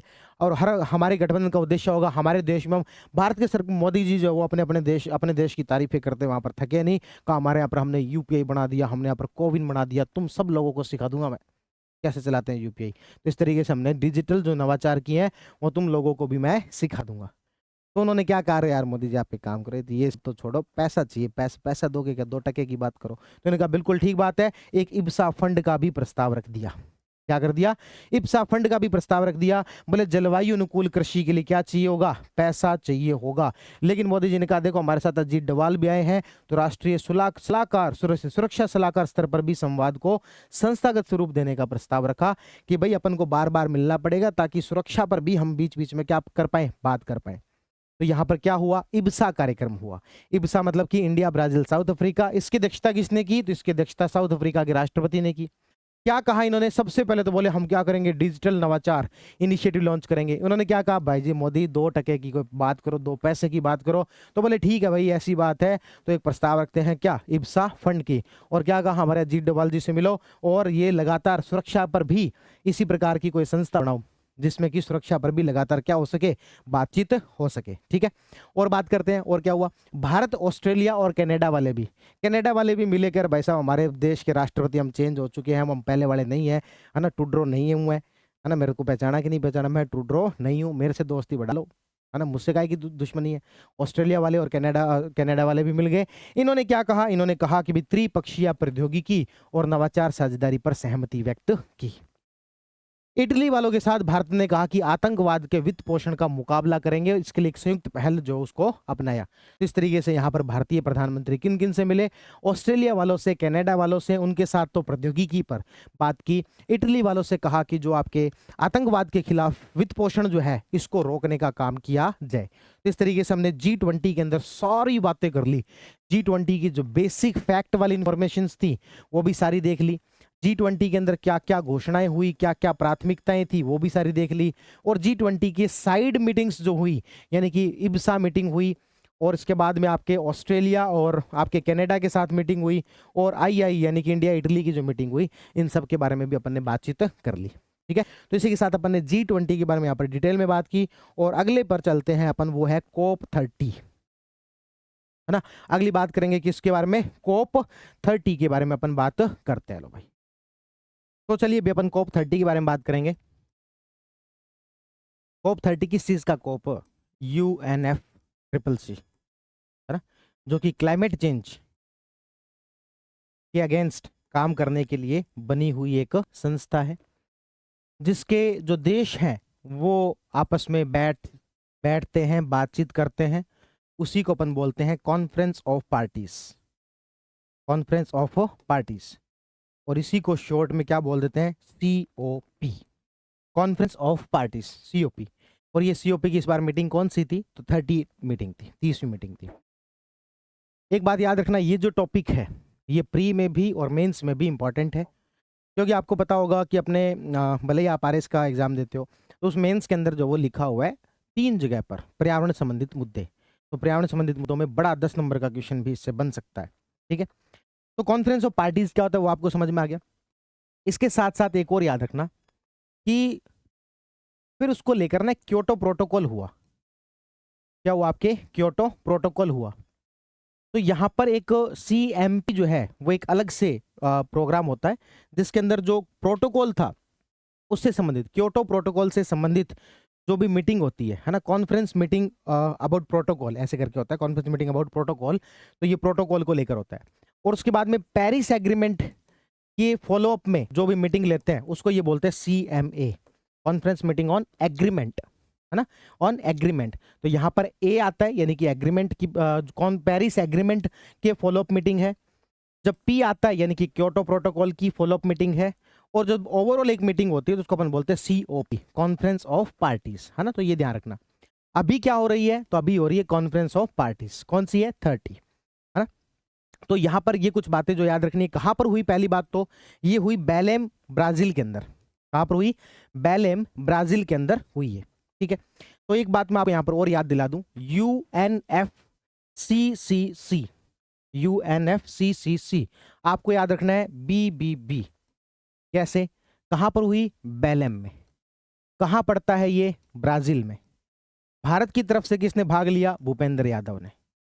भारत की तरफ से किसने भाग लिया? भूपेंद्र यादव ने। तो आपको क्या याद रखना है? UNFCCC में BBB याद रखना है, यानी कि बेलेम में हुई। बेलेम कहां पड़ता है? ब्राजील में पड़ता है। और भारत की तरफ से किसने यहां पर पार्टिसिपेट किया? भूपेंद्र यादव ने। भूपेंद्र यादव ने क्यों? क्योंकि वो हमारे ministry of environment and forest and climate change, यानी कि पर्यावरण, वन एवं जलवायु परिवर्तन मंत्रालय मंत्री हैं। ठीक है, तो एक बात ये याद रहेगी, एक बात ये याद रहेगी। इसकी अध्यक्षता किसने की? तो यहाँ के जो प्रेसिडेंट हैं आंद्रे कोरेओ डो लागो, उनके द्वारा यहाँ पर अध्यक्षता की गई। और COP 31 मीटिंग कहाँ पर होगी? वो तुर्की में होगी। और अगली जो मीटिंग है वो कहाँ पर होगी? इथोपिया के अंदर होगी। तो ये भी आपको थोड़ी सी चीजें याद रखनी है। क्या याद रखनी है? अरे बेटे, क्या याद रखनी है? अरे बेटे, याद रह जाएगी क्या कि इस बार वाली जो मीटिंग है वो कहाँ पर हुई है? आपके ब्राजील के अंदर हुई है ना। अगली जो मीटिंग है वो आपके तुर्की के अंदर होनी है, और उससे अगली जो मीटिंग है वो आपके इथोपिया के अंदर होनी है। तो अरे बेटे BBB तो याद रखना है, रख लेंगे। अरे बेटे क्या याद रखना है? BBB तो याद रखना है कि इस बार जो है BBB का मतलब क्या हुआ? बेलेम ब्राजील भूपेंद्र यादव। अरे बेटे, बेटे का मतलब ब्राजील में हुई है इस बार, अगली जो तुर्की में होनी है, और उससे अगली कहां पर होनी है? इथोपिया के अंदर होनी है। ठीक है, याद रह जाएंगी इतनी सारी बातें। ठीक है, आगे बढ़ते हैं। इसमें बेलेम पैकेज को अपनाया गया और ये 29 निर्णयों का एक व्यापक सेट है। तो क्या इसमें 29 निर्णय हुए? इन सब मुद्दों पर अपन बातचीत करेंगे, है ना। देखो, सबसे पहली बात, सबसे इंपॉर्टेंट जो पॉइंट है, ये मीटिंग किस पर सेंटर्ड थी? वो इस पर सेंटर्ड थी कि भाई साहब बातें हो चुकी बहुत, अब कोई फर्जी बात नहीं करेगा। इतने पैसे जुटा लेंगे, ये कर लेंगे, वो कर लेंगे। इस बार बताओगे कैसे करोगे, कब करोगे, कौन कितना करेगा? पैसों पर क्लियर कट बात करो। हर बार आते हो, मीटिंग करते हो, मीटिंग मीटिंग मीटिंग अलुआ मीटिंग, चाय नाश्ता करके चले जाते हो। इस बार बात करो कॉन्क्रीट। इस बार कैसी बात की जाए? कॉन्क्रीट, स्पष्ट बात की जाए। ऐसे करके गुस्से में आ गई। तो इस बार की जो मीटिंग थी वो concrete implementation of Paris agreement. Paris agreement को कॉन्क्रीट तरीके से इस बार क्या किया जाए? इंप्लीमेंट किया जाए। इसलिए COP 30 जो मीटिंग है वो काफी सक्सेसफुल इस बार मामले में मानी जा रही है। इस बार पहली बार इन्होंने कहा ढंग से बात करो ना यार, क्या रोज रोज आके मीटिंग करके चाय पी के चले जाते हो। तो क्या कहा गया, इसमें क्या हुआ? सबसे पहली बात याद रखना, ग्लोबल मुटीराव एग्रीमेंट के बारे में। इसके बारे में, global Mutirao agreement, global Mutirao agreement. अब एक तो ये मुटीराव क्या है? तो मुटीराव जो है ये एक पुर्तगाली भाषा का शब्द है। कौन सी भाषा का शब्द है? पुर्तगाली भाषा का शब्द है। ठीक है, और इसका मतलब क्या होता है? इसका मतलब होता है मिलकर कार्य करना। क्या होता है? मिलकर कार्य करना, मिलकर कार्य करेंगे। ग्लोबल मुटीराव एग्रीमेंट के रूप में जाना गया। किसे जाना गया ग्लोबल मुटीराव एग्रीमेंट के तौर पर? बेलेम पैकेज जो था, इसके अंदर कई सारी घोषणाएं हुई, और इस बेलेम पैकेज के अंदर एक क्या था? Global Mutirao agreement. और मुटीराव का मतलब यहां पर क्या है? मिलकर कार्य करना। उबंटू का मतलब क्या था? उबंटू का मतलब था मैं नहीं हम, और इसका मतलब क्या होता है? मिलकर कार्य करेंगे। क्या कार्य करेंगे? इन्होंने कहा सबसे पहले बात करो 2 टके की, 2 पैसे की। 2 पैसे की बात करो, उसके बिना कुछ नहीं है। तो कैसे करें 2 पैसे की बात? तो देखो भाई, पेरिस एग्रीमेंट पर बात करते हो ना, सारा दिन पेरिस एग्रीमेंट करते रहते हो। तो उस पेरिस एग्रीमेंट की आर्टिकल नंबर 9.1 में, 9.1 के अंदर क्लियर लिखा हुआ है कि इस देश को इतने पैसे देने हैं, डेवलपिंग कंट्री को पैसे दिए जाए, डेवलप्ड कंट्री जो है इसके अंदर पार्टिसिपेट करे और इतने इतने पैसे दें।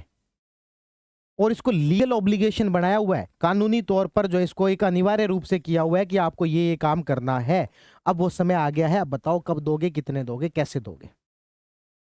तो ग्लोबल मुटीराव जो एग्रीमेंट था उसमें पेरिस एग्रीमेंट का कौन सा सेक्शन याद दिलाया गया? 9.1, जिसमें जो डेवलप्ड कंट्री है उनके ऊपर एक लीगल ऑब्लिगेशन रखा गया था कि आपको पैसे देने हैं। और इसमें यहां पर कहा गया कि 2035 तक, 2035 तक आपको 3 गुना ज्यादा रेवेन्यू देना है अभी जितना दे रहे हो। और पर ईयर 1.3 ट्रिलियन डॉलर वार्षिक तौर पर जो इतना इकट्ठा करना है। यदि अपन को वाकई में सीरियस हैं इस चीज को लेकर, क्लाइमेट चेंज को रोकने को लेकर यदि अपन वाकई में सीरियस हैं, तो इसके अडेप्टेशन को लेकर ग्लोबल अडेप्टेशन फंड के रूप में पर ईयर 1.3 ट्रिलियन डॉलर पैसा देना पड़ेगा। अभी जो दे रहे हैं उससे 3 गुना ज्यादा पैसा 2035 तक अपन को देना पड़ेगा। तो सबसे पहली जो यहां पर बात हुई वो हुई किसको लेकर? ग्लोबल मोटीराव एग्रीमेंट को लेकर। मोटीराव शब्द का मतलब क्या है वो अपन ने देख लिया। पेरिस एग्रीमेंट के तहत जो पैसा देना है उसको क्या बनाया जाए? लीगल ऑब्लिगेशन जो था उसको इंप्लीमेंट किया जाए। पर ईयर यहां पर कितना पैसा देने की बात की गई? 1.3 ट्रिलियन डॉलर पैसा देना है वार्षिक रूप से। और 2035 तक टोटल जो पैसा आप दे रहे थे उसको क्या करना है? 3 गुना करना है। इसमें ज्यादातर टारगेट जो 2035 के हिसाब से रखे गए हैं। ठीक है। दूसरी बात इसमें की गई जस्ट ट्रांजिशन पर। किस पर की गई है? Just transition. जस्ट का मतलब क्या होता है? न्यायपूर्ण। जस्ट का मतलब केवल वो वाला नहीं, केवल वाला नहीं, इसका एक मतलब होता है न्यायपूर्ण।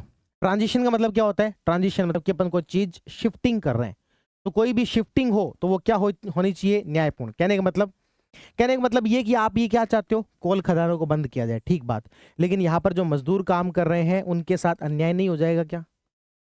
बिल्कुल हो जाएगा। तो क्या किया जाए? जो भी आप एनर्जी के अंदर ट्रांजिशन करने जा रहे हो वो न्यायपूर्ण होना चाहिए, और आप अपनी पॉलिसी बनाते समय इन लोगों का भी ध्यान रखोगे, मजदूरों का भी ध्यान रखोगे। कहने का मतलब जो भी इसके स्टेक होल्डर हैं, जो भी हितधारक हैं, उनका भी ध्यान रखोगे। तो इस तरीके से यहां पर जस्ट ट्रांजिशन के बारे में बात की गई। तो ग्लोबल मोटीराव एग्रीमेंट में एक तो बातें हुई ये, ठीक है। दूसरी बात, एक इन्होंने कहा कि अब ये जो तुम गोली देते रहते हो ना कि ये कर लिया, ये कर लिया, अब वो नहीं दे पाओगे। क्यों नहीं दे पाओगे? क्योंकि अब जो है हम इसको ट्रैक करेंगे। किस चीज को ट्रैक करेंगे? तो इन्होंने कहा पहले तो हम बना रहे हैं ग्लोबल इंप्लीमेंटेशन एक्सिलरेशन। अगले 2 वर्ष में ये लागू हो जाएगा। एक्सिलरेट पर पैर रख दो अब, और जो है स्पीड बढ़ा दो। क्लाइमेट चेंज, अब इस बार स्ट्रिक्टली बोला गया, क्लाइमेट चेंज को लेकर जो भी बातें चल रही है उसको क्या कर दो? अब एक्सिलरेट कर दो 2 वर्ष के अंदर अंदर। और इसे हम क्या करेंगे? ट्रैक करेंगे। ट्रैक करने के लिए हम बना रहे हैं 59 इंडिकेटर। क्या वाकई में काम कर रहे हो इन सब चीजों पर या फिर नहीं कर रहे? तो इसके लिए क्या बनाया जाएगा? GI tracker, global implementation tracker, जिसमें कि 59 इंडिकेटर होंगे और 7 जो वो थीम होगी। तो इस तरीके से एक बात यहां पर और जो है जो कही गई वो क्या थी? ग्लोबल इंप्लीमेंटेशन एक्सेलरेशन, जो कि 2 साल में आपको शुरू कर देना है। और कर रहे हो कि नहीं कर रहे हो, इसको लेकर हम क्या बनाएंगे? एक ट्रैकर बनाएंगे। और ये जो ट्रैकर होगा 59 इंडिकेटर होंगे, 7 थीम पर बेस्ड होगा, और समय समय पर चेक करेगा कि वाकई में क्लाइमेट चेंज को लेकर ये जो देश हैं ये सीरियस हैं कि नहीं है, काम कर रहे हैं या फिर नहीं कर रहे हैं। ठीक है। इसके साथ साथ कुछ एक शब्द और थे। क्या थे? एक शब्द था बैलम 4.4x प्लेज। बैलम, ये समझ में आ गया बैलम का मतलब यहां पर क्या, क्योंकि बैलम में हुई थी। 4x मतलब कि 4 गुना करना है। प्लेज यानी कि प्रार्थना, कोई एक तरीके से संकल्प। तो यहां पर संकल्प ले रहे हैं, क्या ले रहे हैं कि 2035 तक हमारा जो फ्यूल है, तो अगली जो बात इसमें कही गई वो क्या है? Belum 4x pledge. Belum 4x pledge क्या कही गई? हमारे जो फ्यूल है उसे रिन्यूएबल एनर्जी के तहत ज्यादा से ज्यादा किया जाए, फ्यूल को अच्छा किया जाए। कुल मिलाकर बात यह है, भले वो आपके जैसे अपन देखते हैं कि भाई जो आप सीधे फ्यूल यूज कर रहे हो उसके बजाय सोलर कार आ जाए, इस प्रकार से होना चाहिए। कोल कार इन सब का यूज कम से कम होना चाहिए। इस तरीके से अभी जो काम चल रहा है, अभी जो हमारे यहाँ पर जो संधारणीय है या फिर सस्टेनेबल जो फ्यूल है उसको बढ़ाकर कितना कर देना है? 4 गुना कर देना है। कब तक? 2035 तक। कब तक कर देना है? 2035 तक। जैसा कि मैंने थोड़ी देर पहले भी कहा, ज्यादातर जो टारगेट रखे गए हैं वो कब तक के रखे गए हैं? 2035 तक। फिर मैंने आपको एक बात कही, इस बार कहा गया चेक करेंगे। ये जो टारगेट रखा है इस पर निगरानी रखी जाएगी IEA के द्वारा, इंटरनेशनल एनर्जी एजेंसी जो है उसके द्वारा निगरानी रखी जाएगी कि फ्यूल को लेकर आपने ये सब काम किए हैं या फिर नहीं किए हैं। ठीक है। उसके बाद एक और सौगंध खाई गई। एक और जो सौगंध खाई गई वो खाएगी TFFF। क्या खाई गई? TFFF। ट्रिपल सी तो अपन देख चुके, ट्रिपल बी भी अपन देख चुके, अब नंबर है किसका, ट्रिपल एफ का। ये क्या है, तो ये जो है कहा गया ट्रॉपिकल फॉरेस्ट जो है उन्हें बचाना है। किसे बचाना है, ट्रॉपिकल फॉरेस्ट को बचाना है। एक काम करते हैं, मैं पीडीएफ निकाल लेता हूं यहां पर। अरे हाँ, इसका पूरा नाम है ट्रॉपिकल फॉरेस्ट फॉरएवर फैसिलिटी। क्या नाम है, ट्रॉपिकल फॉरेस्ट फॉरएवर फैसिलिटी। कहा गया ट्रॉपिकल फॉरेस्ट को बचाना है। कैसे बचाना है, जो देश जितने ज्यादा ट्रॉपिकल फॉरेस्ट को बचाएगा उतना ही ज्यादा उसे पैसा मिलेगा। जो देश जितने ज्यादा ट्रॉपिकल फॉरेस्ट को बचाएगा उतने ही ज्यादा उसे पैसा मिलेगा।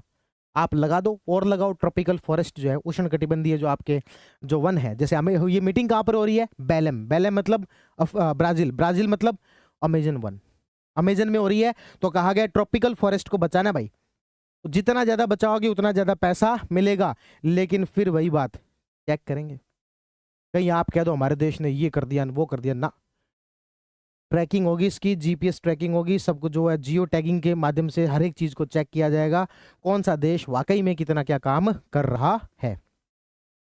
क्या क्या बातें याद हुई, सबसे पहला फैक्ट, यूएनएफ ट्रिपल सी, कौन सी मीटिंग, COP 30। सबसे पहले याद रखो कहां पर हुई, बेलम। कहां पड़ता है, और वैसे यदि हमसे पूछ ले तो अमेजन में कहेंगे, अमेजन वन उधर पड़ता है। भूपेंद्र यादव। फिर याद रखना बेटे, अभी कहां हो रही है, ब्राजील में, अगली बार तुर्की में, अगली बार इथोपिया के अंदर। ठीक है, ये कुछ फैक्ट याद हो गए। फिर अपन ने क्या देखा, ग्लोबल, ग्लोबल यहां पर कौन सा शब्द है, मुटीराव, मुटीराव एग्रीमेंट, जिसका मतलब क्या था, मिलकर कार्य करेंगे, पुर्तगाली शब्द है। और जिसमें इस बार ढंग से बात की गई है पैसों को लेकर, कि भाई कितने कितने क्या पैसे देने हैं, वो सारी बातें जो जो ढंग से बता दो। ठीक है, इसके अलावा और क्या कहा गया, और तो बोल बच्चन है, और बोल बच्चन है, कुछ ही नहीं है। जैसे आ गया बेलम हेल्थ एक्शन प्लान बनाएंगे, बेलम जेंडर एक्शन प्लान बनाएंगे, इस प्रकार की बातें की गई। तो मेन जो बातें हैं जो मैंने बोर्ड पर अभी जो आपको लिख के बताई, ये सब है। टी ट्रिपल एफ याद रखना है, बेलम फॉरेक्स प्लेज याद रखनी है, जीआई ट्रैकर याद रखना है, जीआई एक्सेलरेटर याद रखना है, ग्लोबल मुटीराव एग्रीमेंट याद रखना है। ठीक है, एक काम करते हैं, मैं आपसे पूछ लेता हूं, global Mutirao agreement, Belem forex pledge, GI accelerator, GI tracker, T triple F tropical forest forever, है ना। तो ये 5 बातें मुख्य रूप से आपको याद रखनी है। क्या भाई कोई याद होने की संभावना है क्या, यूएनएफ ट्रिपल सी COP 30 के बारे में। ठीक है, अब अपन जो नोट्स में से चेक कर लेते हैं, कुछ पॉइंट यदि रह गए हो तो उनको देख लेते हैं। यहाँ पर हुआ सब देख लिया, अध्यक्षता किसने की, ये 29 निर्णय अपनाए गए, ठीक बात है। ये एक्सेलरेटर हो गया, है ना। फिर उसके बाद में बेलम मिशन टू 1.5 डिग्री, कि हमें अपने जो क्लाइमेट चेंज है वो इतना ही हो कि भाई इससे ज़्यादा हमारा जो टेम्परेचर जो वो ना बढ़े। तो वो उसको लेकर एक अलग से मंच बनाया गया। किसने बनाया, ट्रोइका ने। ट्रोइका मतलब यही 3 देश, कौन से 3 देश, 29 वाले, 30 वाले और 31 वाले। बाकी बातें देखो घुमा फिरा के वही है। ग्लोबल मुटीराव डिसीजन के बारे में बात की गई है, जस्ट ट्रांजिशन के बारे में बात की गई है, जी लक्ष्य के बारे में बात की गई है, टी ट्रिपल एफ के बारे में बात की गई है, बेलम 4 पॉइंट इसकी बात की गई है। ठीक है, और बेलम स्वास्थ्य कार्ड की योजना की बात की गई है। तो ये सारी बातें अपन ने यहाँ पर देखी। क्लियर है क्या, पक्की बात है। आगे बढ़ते हैं, आगे बढ़ने पर इसी मीटिंग के अंदर भारत वाले प्रधानमंत्री, भारत वाले पर्यावरण मंत्री ये बैठते नहीं है टिकाव करके, ये 2 देश मिल जाते हैं इधर, रुक जा साइड में एक और अलग अलग से क्या कर लेते हैं, मीटिंग कर लेते हैं। जैसे कि G20 में भारतीय प्रधानमंत्री गए तो इब्सा इटली के साथ में आतंकवाद वित्त पोषण को लेकर, और ऑस्ट्रेलिया और कनाडा के साथ में प्रौद्योगिकी नवाचार को लेकर।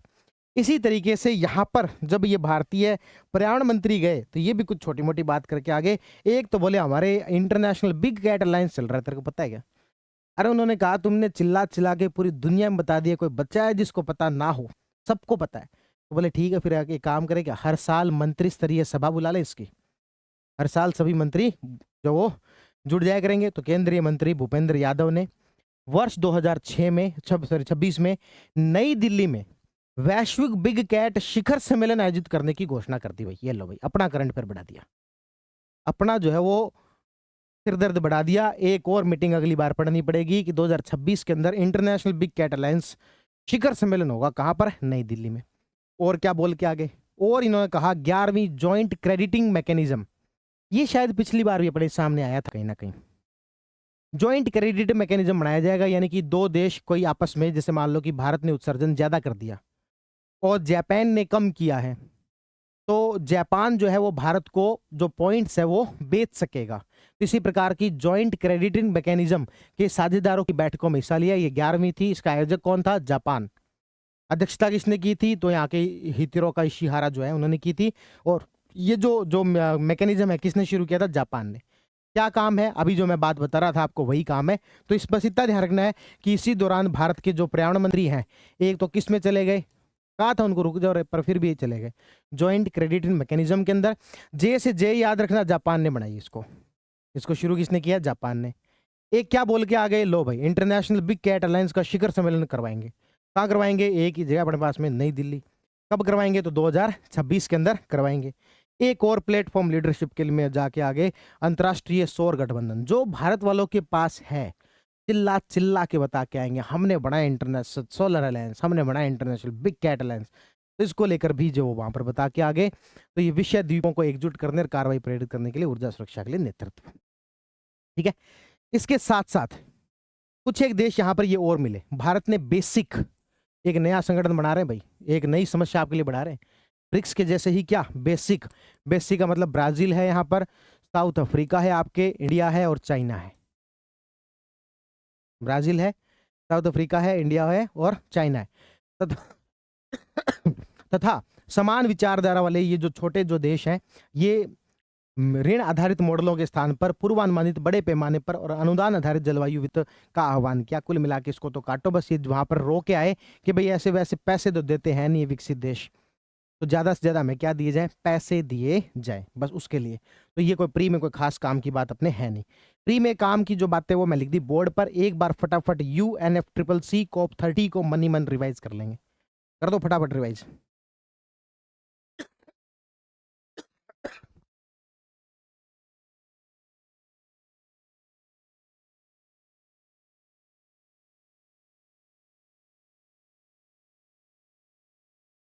हो गया रिवाइज?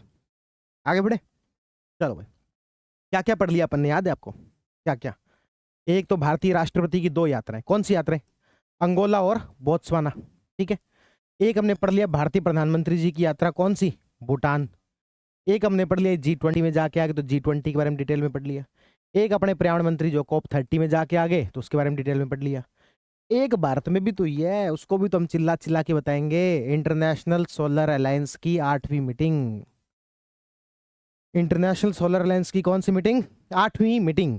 चलो भाई अगला मुद्दा, इंटरनेशनल सोलर अलायंस।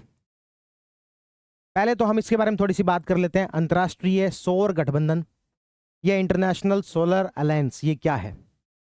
तो ये भारत और फ्रांस ने मिलकर इस प्रकार के एक ऑर्गेनाइजेशन की कल्पना की जब पेरिस एग्रीमेंट हो रहा था। उस समय में कहा गया कि जो भी सौर ऊर्जा को लेकर अच्छे देश जो हैं, उनका एक अलग से ऑर्गेनाइजेशन होना चाहिए जिसका नाम रखा जाए इंटरनेशनल सोलर अलायंस। इसमें आज के समय में 125 देश हैं, हालांकि कुछ जगह पर 124 लिखा हुआ मिलेगा और 125 देश है इसके अंदर। इसका जो मुख्यालय है वो गुरुग्राम में है। कहां पर है? गुरुग्राम में। एक तो याद रखना, ये एकमात्र ऐसा संगठन है, अंतरराष्ट्रीय संगठन, जिसका मुख्यालय भारत के अंदर है। एकमात्र बड़ा अंतरराष्ट्रीय संगठन जिसका मुख्यालय कहां पर है? भारत के अंदर है, गुरुग्राम के अंदर है। इसलिए ये इंपॉर्टेंट हो जाता है। कैसे, थोड़ी बात कर लेते हैं। एक बार मैं आपको एक दिखा देता हूं screenshot about international solar alliance. इतनी बातें आपको याद रखनी है। क्या? एक तो अपन ने कहा ये कब बना था, हमने कहा 2015 में, जब क्या चल रहा था? Paris agreement.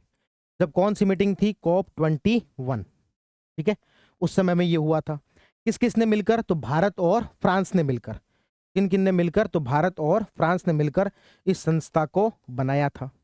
ठीक है, और क्या क्या बात इसमें याद रखनी है? 125 मेंबर हैं, सिग्नेटरी हैं, ये सब हो गया। ये मैं आपको यहां पर बात बता रहा था कि on 6th of December 2017 15 countries signed and ratified the ISA framework, making ISA the first international intergovernmental organization to be headquartered in India. कहने का मतलब 2017 के अंदर 15 देशों ने ISA का जो फ्रेमवर्क था उसके ऊपर साइन कर दिया, और इस तरीके से ये पहला ऐसा इंटरनेशनल इंटर गवर्नमेंटल ऑर्गेनाइजेशन बन गया जिसका मुख्यालय भारत में है। अंतरराष्ट्रीय अंतर सरकारी यानी कि सरकारों के बीच सहयोग वाला एक संगठन। ऐसे तो बहुत सारे दुनिया भर के अंतरराष्ट्रीय संगठन होंगे जिसका मुख्यालय भारत में है, लेकिन ये कुछ देशों के सहयोग के साथ बना हुआ संगठन है, इसलिए हम क्या कहेंगे?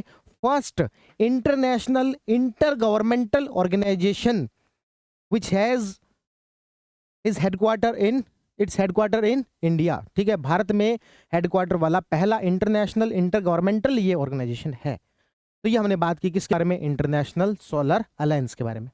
अब आते हैं मुद्दे की बात पर, या फिर अब आते हैं करंट अफेयर की बात पर। करंट अफेयर की बात सर ये है कि भारत में अभी ये हुई है इसकी 8वीं बैठक। कौन सी बैठक हुई है? 8वीं। कहां पर हुई है? नई दिल्ली है अपने पास में, ले दे के जगह। कहां पर हुई? नई दिल्ली में। ठीक है, तो ये अपन ने यहां पर बात कही कि नई दिल्ली के अंदर ये बैठक हुई है। ये देख लेते हैं एक बार फटाफट पहले इसको। अंतर्राष्ट्रीय सौर गठबंधन, नई दिल्ली के अंदर बैठक हुई। कब क्या बना उसको छोड़ो। राष्ट्रपति द्रौपदी मुर्मू ने इस सत्र को संबोधित किया, और भारत के किसी राष्ट्रपति का पहला संबोधन था ISA की इस बैठक के अंदर। ठीक है, अच्छा एक दो फैक्ट मैं आपको यहां पर और थोड़े से याद दिला दूं, ISA के ही फैक्ट के तौर पर ही चलते हैं अपन। ये ISA के फैक्ट पढ़े थे, इसमें एक दो फैक्ट मैं आपको और याद दिला दूं। इनके जो डायरेक्टर जनरल है यानी कि महानिदेशक जो है वो याद रखना आशीष खन्ना है। इसके जो महानिदेशक है वो कौन है? आशीष खन्ना है। और एक फैक्ट और याद रख लेना, वर्तमान में ISA के जो अध्यक्ष हैं, अध्यक्षता जो है वो भारत के पास में है, और भारत के अंदर प्रहलाद जोशी कौन है?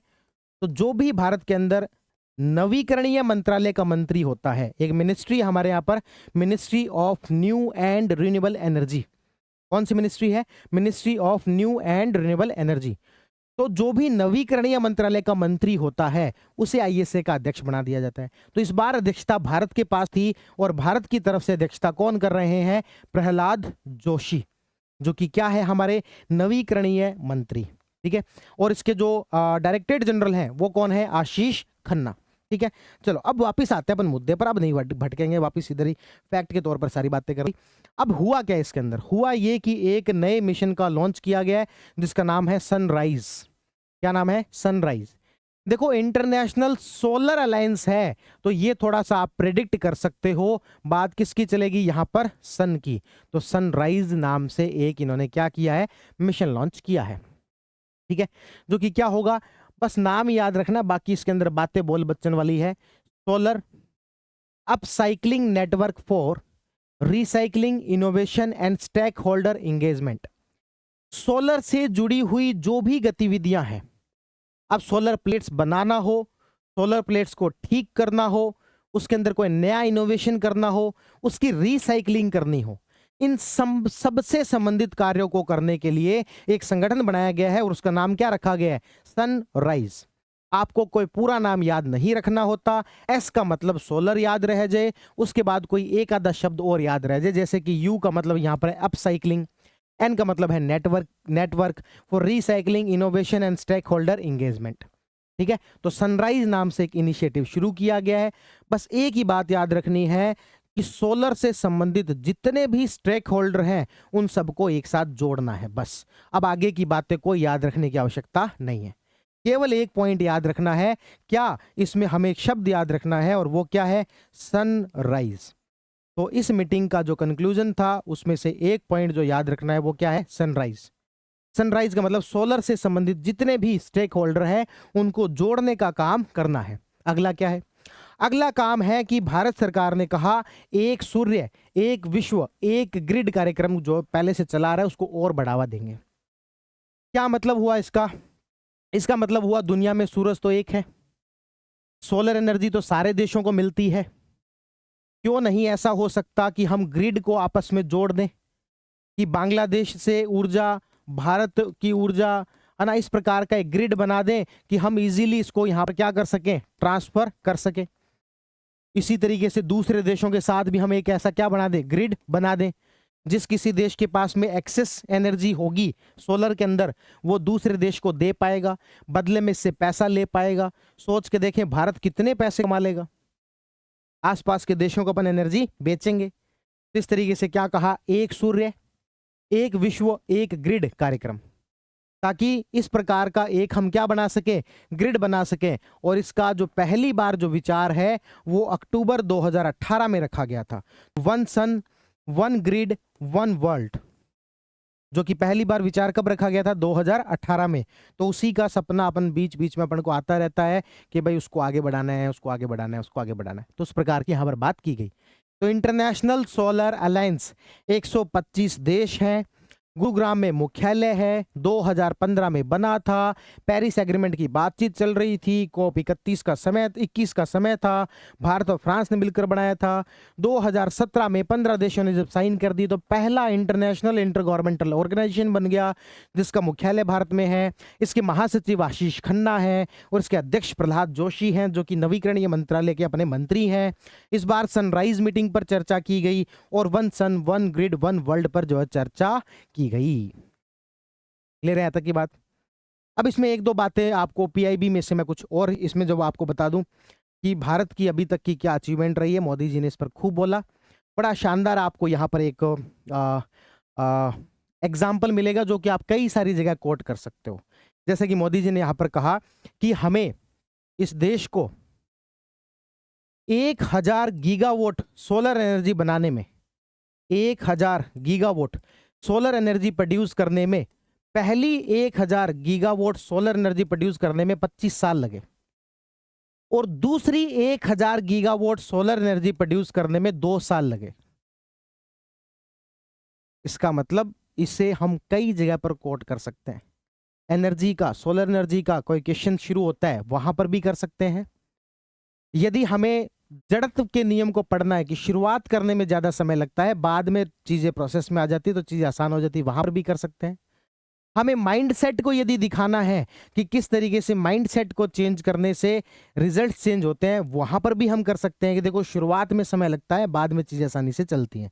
तो ये फैक्ट के तौर पर भी शायद कहीं काम आ जाए, अदरवाइज कोटेशन के तौर पर बड़ा अच्छा काम आ सकता है, एक बहुत अच्छे फैक्ट के तौर पर, कि हमें पहले 1000 गीगावाट सोलर एनर्जी बनाने में 25 साल लगे और अगले 1000 गीगावाट में 2 साल लगे सिर्फ। ठीक है। उसके बाद ये कह रहे हैं इंडिया की अचीवमेंट सोलर एनर्जी में क्या है। Bharat third largest solar power producer है इंडिया का, और भारत ने अपनी जो टोटल जो नॉन फॉसिल फ्यूल से एनर्जी जो होनी चाहिए, नॉन फॉसिल फ्यूल से जो एनर्जी बननी चाहिए, उसमें भारत ने 50% को क्रॉस कर दिया है। ये भारत ने टारगेट रखा था कि 2030 में करेंगे, लेकिन भारत ने 2025 में ही कर लिया है। नॉन फॉसिल फ्यूल से इंडिया एनर्जी प्रोड्यूस कर रहा है। और सबसे इंपॉर्टेंट फैक्ट क्या है, इंडिया दुनिया में सोलर एनर्जी को प्रोड्यूस करने के मामले में थर्ड लार्जेस्ट प्रोड्यूसर है। राजस्थान की कौन से नंबर पर है, ये तो कई एग्जाम में पूछा जा चुका है ना, ये भी पूछा जा सकता है इंडिया दुनिया में कौन से नंबर पर है। तो इधर उधर मुंह झाकोगे कि कहां से पूछ लिया, तो थर्ड लार्जेस्ट है, ये थोड़ा सा ध्यान रख लेना। ठीक है। और उसके बाद में अवॉइडेड नियरली 4 लाख करोड़ इन फॉसिल फ्यूल, इसको चलो छोड़ो, और हम जो लगभग इतनी कर चुके हैं। तो ये कुल मिलाकर बातें थी जो कि आपको याद रखनी है। ठीक है। एक और इंपॉर्टेंट पॉइंट था इसमें, एक और इंपॉर्टेंट पॉइंट है ये वाला। 2 बातें तो हम याद कर चुके, और इसमें क्या है, और इसमें है SIDS और सौर प्रोक्योरमेंट प्लेटफॉर्म, एक प्लेटफॉर्म बना रहे अपन। पहली बात तो ये SIDS क्या है, तो याद रखना स्मॉल एंड आइलैंड्स डेवलपिंग, ऐसे करके नाम है। कुल मिलाकर जो छोटे द्वीप है ना, छोटे आइलैंड कंट्री जो है, द्वीपीय देश है। कौन से देश, द्वीपीय देश, आइलैंड कंट्रीज, वो आइलैंड कंट्रीज का भारत ने एक ऑर्गेनाइजेशन बना रखा है कि तुम छोटे छोटे सारे देश मिलकर एक ऑर्गेनाइजेशन बना लो, हम तुम्हारा करेंगे लीडरशिप। तो इस तरीके से जो छोटे देश है, आइलैंड कंट्रीज हैं, उनकी लीडरशिप करने के लिए भारत ने एक संस्था बना रखी है जिसका नाम है SIDS। क्या नाम है? SIDS। तो 16 ऐसे देश है इसके अंदर SIDS, उनके लिए एक प्रोग्राम चलाया गया है और उस प्रोग्राम के अंदर SIDS को लेकर एक प्रोग्राम चलाया है। उसको लेकर जो फंडिंग की जाएगी वो इंटरनेशनल सोलर अलायंस और वर्ल्ड बैंक के द्वारा की जाएगी। इसको जो फंडिंग की जाएगी वो किसके द्वारा? ISA और वर्ल्ड बैंक द्वारा संयुक्त रूप से एक प्लेटफॉर्म जो बनाया जाएगा और फंडिंग जो की जाएगी। फिर भारत ने इसमें यह भी कहा कि हम एक वैश्विक क्षमता केंद्र बनाना चाहते हैं इंडिया के अंदर। जैसे सिलिकॉन वैली फेमस है, उसी तरीके से भारत के अंदर सोलर वैली फेमस होनी चाहिए। भारत के अंदर क्या फेमस होनी चाहिए? सोलर वैली फेमस होनी चाहिए, सिलिकॉन वैली की तर्ज पर। इसीलिए हमने क्या कहा, हमें एक क्या बनाना है? वैश्विक क्षमता केंद्र बनाना है। यहां पर क्या बनाना है भाई? वैश्विक क्षमता केंद्र बनाना है, जिससे कि भारत की एक सिलिकॉन वैली की तर्ज पर होनी चाहिए ये, ठीक है। और इसको उपयोग करके सौर प्रौद्योगिकी अनुप्रयोग के अंदर स्टार सी के तौर पर इसको यूज किया जाएगा। स्टार सी का मतलब यहां पर क्या है? Solar technology application resource centre. C star या स्टार सी, ये याद रख लेना। स्टार सी, स्टार सी, तो याद रख लेना स्टार सी किससे संबंधित है? सीधा से क्वेश्चन आ जाएगा, स्टार सी किससे संबंधित है? आप आंसर करके आ जाओगे स्पेस टेक्नोलॉजी से। आप आंसर क्या लगा के आओगे? पक्का पता है मुझे क्या लगा के आओगे? Space technology. लेकिन आंसर सही क्या है? सोलर टेक्नोलॉजी से। किससे संबंधित है? सोलर टेक्नोलॉजी से। इस प्रकार का हम क्या बनाएंगे? एक वैश्विक क्षमता केंद्र बनाएंगे। और क्या कहा? एक ISA के एकेडमी बनाएंगे। बस आजकल एक चीज तो तय है, दुनिया में कुछ भी करना है AI जोड़ दो। AI संचालित एकेडमी बनाएंगे, AI संचालित ये बनाएंगे। तो इस प्रकार के एक एकेडमी कह दी। और फिर जो है अलग अलग नॉलेज देने के लिए 5 अलग अलग पोर्टल लॉन्च किए गए, जो कि इतने कोई काम के नहीं है। एक तो ease of doing solar, solar PV skills and jobs in Africa, solar compass, global floating solar framework, global solar trend and outlook. ऐसे करके 5 प्लेटफॉर्म बनाए गए हैं। और फ्रांस ने ISA की प्रमुख पहल अफ्रीका सौर सुविधा को वित्तीय सहायता देने की इसमें घोषणा की है। फ्रांस जिसने कि ISA के निर्माण में शुरुआत में मदद की थी, कहा कि अफ्रीका के अंदर इस प्रकार की एक पहल चल रही है, उसके अंदर हम भी क्या करेंगे? मदद करेंगे। तो इस तरीके से सारी बातें की हमने ISA के बारे में। एक बार फटाफट मैं रिकॉल करवा देता हूं। बेसिक फैक्ट तो आपको याद हो गए। इस मीटिंग में क्या क्या हुआ उसको मैं वापस रिकॉल करवा देता हूं। एक पॉइंट है सनराइज, एक है one sun one grid one world कार्यक्रम जो उसको आगे बढ़ाना है। एक इसमें कहा गया कि भारत दुनिया का 3rd लार्जेस्ट सोलर प्रोड्यूसर है। एक कहा गया कि हमने 50% प्लस नॉन फॉसिल फ्यूल से एनर्जी प्रोड्यूस करना सीख लिया है। एक हमने कहा 16 जो छोटे आइलैंड कंट्रीज जो हैं उनके लिए हम एक अलग से प्लेटफॉर्म बना रहे हैं जो ISA और वर्ल्ड बैंक द्वारा बनाया जाएगा। एक हमने कहा वैश्विक क्षमता केंद्र बनाएंगे और सिलिकॉन वैली की तर्ज पर भारत में सोलर वैली बनाई जाएगी। और एक संगठन होगा जिसका नाम होगा स्टार सी। एक हमने कहा कि फ्रांस जो मदद कर रहा है अफ्रीकी देशों के अंदर जो सोलर को लेकर कार्यक्रम चल रहा है उसके अंदर। ये सारी बातें हमने की इंटरनेशनल सोलर अलायंस के बारे में। अभी वाली जो मीटिंग थी वो कौन सी मीटिंग थी? 8वीं मीटिंग थी। कौन सी मीटिंग थी भाई? 8वीं। इसमें किसने संबोधित किया? राष्ट्रपति महोदय ने। और पहली बार ऐसा हुआ है कि इंटरनेशनल सोलर अलायंस के अंदर राष्ट्रपति महोदय ने संबोधन किया हो। ठीक है। तो आज अभी तक हमने जो आर्टिकल्स पढ़े हैं, बड़े बड़े आर्टिकल पढ़े हैं, भूटान वाला, G20 वाला, COP30 वाला और ISA वाला। आगे बढ़े। चलो भाई आगे बढ़ने पर आता है कोलंबो सिक्योरिटी कॉन्क्लेव। क्या है कोलंबो सिक्योरिटी कॉन्क्लेव? जो है वो सिक्योरिटी को बढ़ावा देने के लिए, कोलंबो यानी कि श्रीलंका में ये इसकी शुरुआत हुई थी। तो इसकी 7वीं बैठक थी, 7वीं राष्ट्रीय सलाहकार NSA बैठक। ये हुई कहां पर? नई दिल्ली में हुई। ठीक है। एक बार हम इसकी थोड़ी जर्नी को जान लेते हैं। कोलंबो सिक्योरिटी कॉन्क्लेव, CSS नाम से जानते हैं इसको, Colombo security conclave, sorry CSC, Colombo security conclave. ये 2011 में शुरू हुई थी, जिसमें कि 3 देश थे, भारत, श्रीलंका और मालदीव। इन 3 देशों के द्वारा शुरू हुई थी CSC, कोलंबो सिक्योरिटी कॉन्क्लेव। बाद में इसे मॉरिशस ने कहा भी हमें भी जोड़ लो, तो हमने लो भाई एक और बना दिया, तो मॉरिशस को भी जोड़ दिया। बाद में बांग्लादेश वाले बोले अरे हमें क्यों छोड़ रहे हो पीछे, तो हमने इसको भी जोड़ दिया, बांग्लादेश को। बाद में सेशल्स बोला हमें भी बना दो, सेशल्स भी सदस्य बन गया, पर्यवेक्षक के रूप में भाग लिया। और इस बार मलेशिया भी आया हुआ था। तो इस तरीके से कोलंबो सिक्योरिटी कॉन्क्लेव के अंदर भारत, श्रीलंका, मालदीव, ये 3 तो है ही है। इधर से आपके मॉरिशस जुड़ गया, इधर से आपके बांग्लादेश जुड़ गया और सेशल्स भी अब जुड़ गया। और ये कौन सी बैठक थी इनकी? 7वीं बैठक थी, जो कि इस बार कहां पर हुई? नई दिल्ली में हुई। क्या इनके जो है सहयोग के कितने पिलर थे? 5 पिलर थे। सहयोग के कितने पिलर थे? 5 पिलर थे। ठीक है, अभी देखो ये 5 पिलर की मैंने कोई ट्रिक नहीं बना रखी है, आप ही के सामने कोशिश करते हैं 5 पिलर की कोई ट्रिक बना के इमेजिनेशन से या फिर किस तरीके से इसको याद रखा जाए। ठीक है, देखते हैं, कोशिश करते हैं। भाई सारे के सारे देश कैसे? समुद्री, आसपास में समुद्र लग रहा है, तो सबसे पहला तो क्या हो गया? समुद्री सुरक्षा। ठीक है, दूसरा, मुंबई में टेरर अटैक हुआ था, आतंकवादी आए थे, समुद्र की सुरक्षा यहां से भी होनी है। दूसरा है आतंकवाद से मुकाबला। बंबई के अंदर आपको पता है दाऊद इब्राहिम और डी कंपनी ये सब चलती है और क्या करती हैं? तस्करी करती हैं, तो तस्करी से भी सुरक्षा करनी है। ठीक है, इसके साथ साथ में एक याद रखना है साइबर से। अच्छा, फिर उसके बाद में श्रीलंका में क्या आया? साइक्लोन आया। साइक्लोन आया तो मानवीय सहायता और आपदा राहत। और एक और हो गया आपके कौन सा? साइबर सुरक्षा। ठीक है, तो इस तरीके से कितने इसके पिलर हैं? 5 है। बताओ याद करने में कोई जोर आया क्या? बिल्कुल नहीं आया।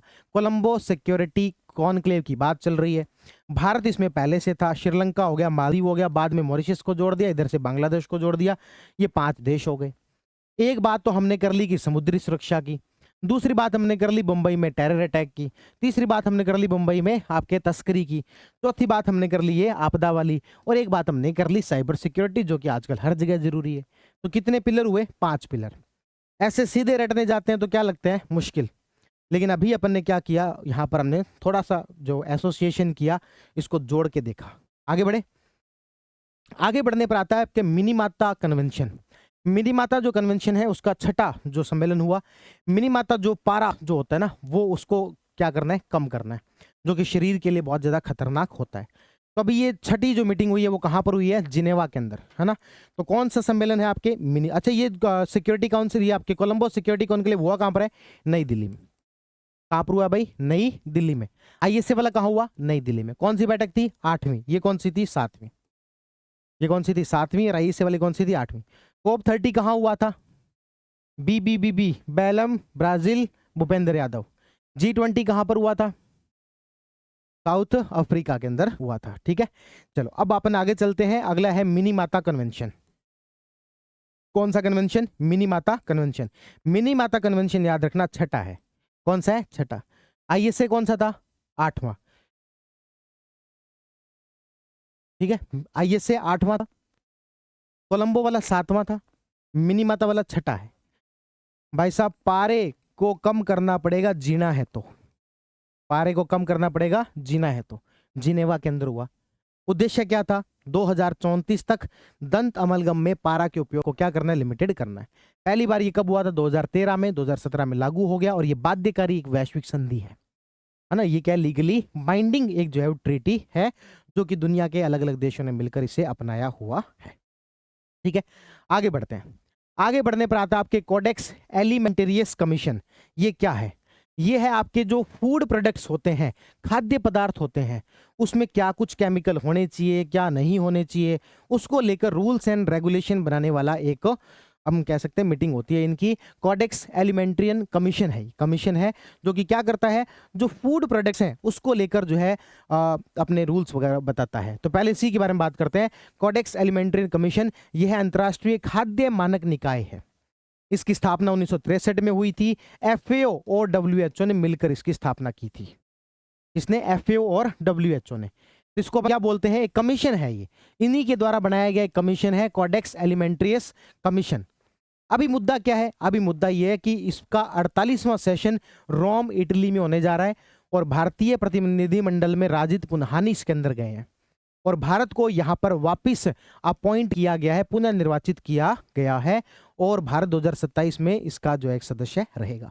कुल मिलाकर मोटी मोटी जो बात हमें याद रखनी है वो है कोडेक्स एलिमेंट्रियन कमीशन जो है 1963 में बना था, डब्ल्यूएचओ और आपके एफएओ के द्वारा बनाया गया था और रोम इटली के अंदर इसका 48वां सेशन होने जा रहा है। कौन सा सेशन होने जा रहा है? 48वां सेशन होने जा रहा है। और भारत की तरफ से इसमें पार्टिसिपेट कौन कर रहा है? राजित पुन्हानी। कौन पार्टिसिपेट कर रहे हैं? राजित पुन्हानी। याद रह जाएगी। अब लास्ट एक और कन्वेंशन पर बात कर लेते हैं, उसके बाद में सारे कन्वेंशन अपन खत्म हो गए। वो है जल अभिसम्य। ये बांग्लादेश में हुआ है, बस इतना से याद रख लेना। बांग्लादेश जो इस बार इसकी क्या कर रहा है अध्यक्षता, बांग्लादेश संयुक्त राष्ट्र के सीमा पार जल मार्ग और इसके लिए संरक्षण के उपयोग के लिए शामिल होने वाला दक्षिण एशिया का पहला देश जो इसमें बन गया। तो बांग्लादेश इसके अंदर शामिल हो गया है। ठीक है, कि क्या था, तो ये जल को लेकर वाटर को आपस में किस तरीके से बांटा जाएगा, दो देशों के बीच में यदि नदियां पड़ती है तो उसको कैसे दोनों देशों के बीच में वाटर को आपस में बांटा जाएगा, इसी को लेकर हेलेंस्की में एक कन्वेंशन हुआ था, उसके अंदर बांग्लादेश जो अब जाके शामिल हो गया। बस इतनी सी बात है, ज्यादा कोई महत्वपूर्ण है नहीं। बस याद रखना, जल अभिसमय जो वाटर कन्वेंशन है उसके अंदर अभी कौन सा नया देश शामिल हो गया है, तो वो नया देश है कौन सा, बांग्लादेश। वो नया देश कौन सा है, बांग्लादेश। बात क्लियर है? चलो अब हम थोड़ी सी बीच में जंप करते हुए कुछ इंटरेस्टिंग बातें कर लेते हैं, क्योंकि अभी थोड़ी सी क्या ज्यादा बोरिंग बातें बीच बीच में होने लग जाती है। तो अब मुझे पता है आप लोगों का मन करता है वीडियो कर देते हैं बंद, यार याद रहेगी, है ना, इसलिए बीच में क्या कर देते हैं, थोड़ी सी अपन इंटरेस्टिंग बात कर लेते हैं, थोड़ा सा आगे जंप कर लेते हैं। आगे जंप करने पर अपने यहाँ पर कुछ आते हैं फैक्ट जो कि अलग अलग देशों के हैं। ठीक है, पहली बात, ऑस्ट्रेलिया 16 वर्ष से कम आयु के बच्चों की सोशल मीडिया पहुंच पर प्रतिबंध लगाने वाला पहला देश बन गया। और इसी प्रकार का प्लान डेनमार्क भी कर रहा है कि 15 वर्ष से कम आयु के बच्चों के सोशल मीडिया पर हम क्या लगाएंगे, बैन लगाएंगे। मेरा आपसे पूछना है, आपका क्या मानना है? इंटरव्यू में हमारे पास में बहुत सारे कैंडिडेट आते हैं और मैं उनसे पूछता हूं कि ऑस्ट्रेलिया ने जो 16 साल के कम आयु के बच्चों पर बैन लगाया है, तो इस पे आपका क्या मानना है? अधिकतर लोगों के पास कोई जवाब नहीं होता, क्योंकि इंटरव्यू की भाग दौड़ में इधर से उधर भागते दौड़ते रहते हैं, अलग अलग जगह पर जाना, मॉक इंटरव्यू देना, और इस पूरी यात्रा में पढ़ाई का पता नहीं क्यों समय नहीं मिल पाता उनको। तो पढ़ाई करना ज़्यादा जरूरी है। मॉक इंटरव्यू एक कम भी दे लोगे, दो कम भी दे लोगे, कोई फर्क नहीं पड़ता। मॉक इंटरव्यू बोलोगे तो तभी ना जब पढ़ के गए हो। पढ़ने पर टाइम लगाते हैं कम और इधर उधर भागा दौड़ी में टाइम लगाते हैं ज़्यादा, है ना। इसलिए चीज़ों को पहले थोड़ा सा पढ़ लो। एक दिन में न्यूज़पेपर पढ़ने में, करंट अफेयर पढ़ने में मुश्किल से 3 से 4 घंटे मैक्सिमम है। और आपका वैसे भी इंटरव्यू जाते तो रैंडम ही चल रहे हैं आजकल। प्रोफाइल में आरपीएससी के इंटरव्यू के प्रोफाइल में छोड़ा क्या है, हॉबी भरी नहीं हुई, डिस्ट्रिक्ट बतानी नहीं है, नाम बताना नहीं है, डेट ऑफ बर्थ पर यहाँ पर क्वेश्चन पूछते नहीं है, जो प्रोफाइल अपने में से अधिकतर की होती नहीं है। बचा क्या? बचा आपका ग्रेजुएशन का सब्जेक्ट जो कि अपन को आता नहीं है। ले दे के रैंडम ही चलेगा इंटरव्यू। राजस्थान के अंदर तो इंटरव्यू जो रैंडम चलने की बहुत ज्यादा संभावना है। यूपीएससी में उतना रैंडम नहीं चलता है। क्यों? क्योंकि उन्होंने प्रोफाइल में बहुत सारी चीजें उनके सामने, उसमें से कुछ ना कुछ पूछ लेते हैं। यहाँ प्रोफाइल में कुछ छोड़ा ही नहीं। डिस्ट्रिक्ट बोले बताना नहीं, नाम बोले बताना नहीं, डेट ऑफ बर्थ पे हम पूछेंगे नहीं, हॉबी हॉबी पर हम पूछेंगे नहीं, और वैसे भी फॉर्म में कोई भरी नहीं हुई। जिसके जॉब में यदि कोई है तो जॉब पर सबसे ज्यादा क्वेश्चन पूछे जाते हैं। चलो मुद्दे पर को वापस हम लेके आते हैं कि ऑस्ट्रेलिया ने जो है 16 साल से कम आयु के बच्चों के सोशल मीडिया पर बैन लगा दिया, और ऐसा ही प्लान जो वो डेनमार्क के द्वारा भी किया जा रहा है। तो आपकी इस मुद्दे पर क्या राय है, ऐसा आपसे पूछा जा सकता है। लेकिन इससे पहले, आपकी राय बनाने से पहले आपको पूरी इंफॉर्मेशन होनी चाहिए कि किस प्रकार का बैन लगाया है, क्या वाकई में पूरी तरीके से बैन लगा दिया है। तो ध्यान रखना, पहले इस मुद्दे को थोड़ा, चलो एक काम करते हैं, इसको मैं यहाँ पर छोड़ देता हूँ, क्योंकि मैं इसको इंटरव्यू वाली क्लास में बताऊंगा। आपको बताने का कोई खास सेंस तो है नहीं, प्री में तो कोई आना नहीं है ना, मेंस में आना। प्री मेंस में तो इतना ही आना है कि भी कौन से देश ने सबसे पहले बैन लगाने की बात की है, ऑस्ट्रेलिया ने। तो इसको मैं चलो इंटरव्यू वाली क्लास में कवर कर लूंगा, यहाँ अपन ज़्यादा एक्सप्लेन नहीं कर रहे। 4-5 स्लाइड में लेके आया था, कल इंटरव्यू वाली क्लास होगी करंट अफेयर की, उसमें डिस्कस करेंगे। ठीक है, तो एक तो अपन ने यहाँ पर बात कर ली किसकी, कि ऑस्ट्रेलिया ने बैन लगा दिया है और डेनमार्क जो ऐसा प्रयास कर रहा है, डेनमार्क प्लानिंग कर रहा है। और इसके अलावा क्या फैक्ट है? और इसके अलावा फैक्ट यह है कि भी मालदीव ने तंबाकू पर पीढ़ीगत प्रतिबंध लगाने वाला पहला देश बना है। Generational ban. ये जनरेशनल बैन का मतलब क्या है? मालदीव ने कहा है कि 2007 के बाद यदि किसी का जन्म हुआ है, 1 जनवरी 2007, यानी कि 25 वर्ष, सॉरी 18 वर्ष कब हो जाएंगे, 2025 में। बोले कि 1 जनवरी 2007 के बाद किसी का जन्म हुआ है और कोई तंबाकू खाते दिख गया, हार्ड तोड़ दिए जाएंगे वहीं पर, ध्यान रख लेना। इस तरीके से मालदीव ने जनरेशनल जो है वो लगाया है। नॉर्मली क्या करते हैं? नॉर्मली करते हैं कि 18 वर्ष से अधिक आयु के बच्चों पर, सॉरी 18 वर्ष से कम आयु के बच्चों पर जो वो रोक लगा दी। इससे क्या होता है? इससे होता ही है कि कल कोई 19 वर्ष का हो गया, वो कहे अब अपने को मिल गई आजादी। लेकिन मालदीव ने क्या कहा है? 1/1/2007 के बाद का कोई नहीं दिखना चाहिए। भले ही 2030 में बात करेंगे तब भी लागू होगा। उस समय में उसकी उम्र कितनी हो चुकी होगी? 23 साल। लेकिन फिर भी नहीं। क्यों? उससे पहले वालों को क्यों नहीं किया? 60 साल के डोकरे जब वो क्यों तंबाकू खा सकते हैं? उनका देखो, इनको तो भाई हो चुकी है आदत, इनकी तो हमसे छुड़ाई नहीं जाए, और तुम शुरू नहीं करोगे नई। तो इस तरीके से जनरेशनल बैन लगाया है किसने? मालदीव ने। तो ये ध्यान रखना भाई। हाँ, पानी है वहां पर, पानी पानी है, तो थूकना है नहीं, ध्यान रख जाए। तो मालदीव में जनरेशन बैन लगा दिया। ऑस्ट्रेलिया वाली बात कर ली, डेनमार्क वाली बात कर ली। उसके बाद में इथोपिया। इथोपिया में है एक, वहां पर निष्क्रिय ज्वालामुखी था जो कि 12,000 वर्ष बाद में फूट गया। अब एक तरीके से क्या हो गया? एक्टिव वोल्केनो हो गया वो। हेली गुब्बी गुब्बारा फूट गया। हेली गुब्बी गुब्बारा फूट गया। कहां पर था? इथोपिया में। तो याद रखना, हेली गुब्बी जो वोल्केनो था, 12,000 वर्षों बाद उसका उद्गार हुआ है। और इसके साथ साथ उन्होंने कहा कि भारत के अंदर एक योजना चलती है इकोनॉमिक सर्वे में, राजस्थान के बच्चे पढ़ते हैं बड़े अच्छे से, उसका नाम है DNRM। हालांकि अधिकतर को याद नहीं है, पर ऐसा पढ़ते हैं इकोनॉमिक सर्वे के अंदर, नेशनल रूरल लाइवलीहुड मिशन। ये इथोपिया वालों को बड़ी पसंद आई, इन्होंने कहा हम भी ऐसी ही योजना लागू करेंगे। तो कौन से देश ने भारत की DNRLM को अपनाने की घोषणा की है? इथोपिया ने। कौन से देश ने तंबाकू बैन की बात की है? मालदीव। और आपके ऑस्ट्रेलिया ने 16 वर्ष वालों को पाबंदी लगा दी। फिर यहां पर एक चक्रवात आ गया जिसका नाम है मेलिसा। क्या नाम है? मेलिसा। तो भारत ने जमैका और क्यूबा को सहायता भेजी, चक्रवात मेलिसा से ये प्रभावित थे। ठीक है। और एक ये याद रखना, स्पेन के अंदर विश्व का पहला सफेद आइबेरियन लिंक्स देखा गया। ये क्या है? तो ये एक जानवर का नाम है भाई, इस प्रकार का होता है ये। फोटो देख के आपको याद हो जाए तो देख लो, आइबेरियन लिंक है ये। स्पेन के अंदर दुनिया का पहला ऐसा आइबेरियन लिंक जो वो देखा गया है। पहले लोगों को लगता था कि ये आइबेरियन लिंक जो व्हाइट कलर का नहीं होता, इस बार पहली बार ऐसा जो देखने को मिला है। मालदीव पहली कंट्री बनी है जिसने कि जनरेशनल स्मोकिंग बैन कर दी है, यानी कि 1 जनवरी 2007 के बाद कोई भी यहाँ पर तंबाकू प्रोडक्ट का यूज करता हुआ दिखना नहीं चाहिए। ऑस्ट्रेलिया में बैन वाली सारी बातें अपन ने करी ली है, तो ये सारी बातें एकदम क्लियर है जो भी फैक्ट अपन ने देखे। तो बताओ, ऑस्ट्रेलिया और डेनमार्क में तो क्या पढ़ा? सोशल मीडिया बैन के बारे में पढ़ा। और आपके इथोपिया में क्या पढ़ा? तो एक वो चक्रवात हेली गब्बी वाला देखा, और एक आपके NRLM जो है उसको अपनाने की बात इथोपिया ने की। चक्रवात मेलिसा कहाँ पर? जमैका और क्यूबा वाला देखा। और स्पेन के अंदर क्या? तो दुनिया का पहला आइबेरियन लिंक्स जो है यहाँ पर देखा है, सफेद आइबेरियन लिंक्स देखा है। ठीक है। एक लास्ट बात कर लेते हैं, फिर अपन इस वीडियो को यहीं खत्म करते हैं, और बाकी जो IR का बचा हुआ पोर्शन है और नेशनल वाला जो पोर्शन है अपन अगली वीडियो में डिस्कस करेंगे। इस वीडियो की लेंथ थोड़ी ज्यादा हो गई है। चलो आगे बढ़ते हैं, लास्ट पॉइंट डिस्कस कर लेते हैं, वो है अंतर्राष्ट्रीय नियुक्तियां। है ना? क्या है? अंतर्राष्ट्रीय नियुक्तियां। पहली बात, सामिया सुलह हसन तंजानिया की बनी है राष्ट्रपति। 2021 में भी राष्ट्रपति बनी थी, और 2025 में अब वापस ये री इलेक्ट कर ली गई हैं। तंजानिया की पहली महिला राष्ट्रपति थी, और अब वापस जो है ये राष्ट्रपति बन गई हैं। जब अभी इस बार चुनाव हो रहे थे तो काफी सारी धांधलियों के आरोप लगे, और चुनावों के रिजल्ट आने के बाद कुछ लोगों ने प्रोटेस्ट भी किए, और जब प्रोटेस्ट किए तो इन्होंने कहा गोली चला दो, और काफी लोगों को मरवा दिया। यानी कि उन लोगों के साथ सुलह नहीं की इस महिला ने। उन लोगों के साथ क्या नहीं की?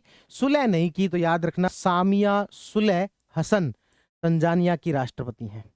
सामिया सुलह हसन तंजानिया की राष्ट्रपति चुनी गई हैं दूसरी बार। ठीक है। जो विरोध करने आए उनको कहा हु आर यू। जो विरोध करने आए क्या कहा? Who are you. और कहा कि जो भी इलेक्शन किलिंग हुई है सब सही है, कोई गलत नहीं है। Tanzanian president Samia Suluhu maintains post election violence was sponsored. इनका जो ये हिंसा करवाई गई थी स्पॉन्सर्ड थी, और हमने उसको केवल देश की रक्षा की है, उन लोगों को जो भी उनके इरादे थे उनको नेस्तनाबूद कर दिया। तो president Samia Suluhu rejects aid pressure saying Tanzania has reliable funding sources. हाँ, ये भी कह दिया कि अपने को किसी दूसरे की कोई गर्ज नहीं है, अपने पास में फंडिंग सोर्सेज हैं, कोई दिक्कत नहीं है। तो सामिया सुलह हसन का याद रखना, तंजानिया की राष्ट्रपति, सुलह नहीं की, और कहा इलेक्शन जो भी पोस्ट वायलेंस हुई है सब सही है। दूसरी बात, गजाला हाशमी इमरान हाशमी के परिवार से संबंधित नहीं है, याद रख लेना। गजाला हाशमी, गजाला हाशमी जो है वो वर्जीनिया USA के अंदर उपराज्यपाल बनी है।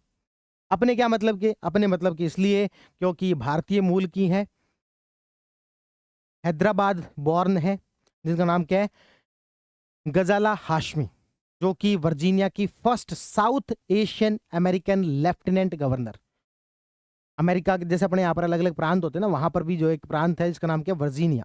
तो वर्जीनिया की उपराज्यपाल बनी है। हमारे लिए इसलिए इंपॉर्टेंट है क्योंकि कहाँ की है, हैदराबाद की। तो याद रख लेना क्या, गजाला हाशमी। कैसे याद रहोगे, इमरान हाशमी से लिंक करके जो याद रखा जा सकता है, ठीक है ना। वर्जीनिया उपराज्यपाल रही वहां की। आगे बढ़ते हैं, खालिद अल एनानी, ये मिस्र के हैं और यूनेस्को के डायरेक्टर जनरल बने हैं। शेखा नासिर, यूएई की संयुक्त राष्ट्र पर्यटन का नेतृत्व करने वाली पहली महिला बनी है। कौन, शेखा नासिर। इनके बारे में थोड़ी बात करते हैं। शेखा नासिर ये है जो कि यूएन टूरिज्म के अंदर पहली महिला बनी है। यूएन टूरिज्म के अंदर फर्स्ट वीमेन है जो कि इस पद पर पहुंची है।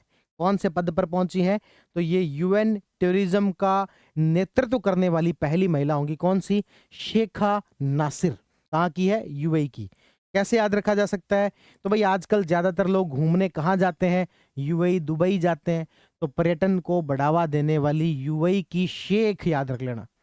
यूएई में कौन रहता है ज्यादा, शेख।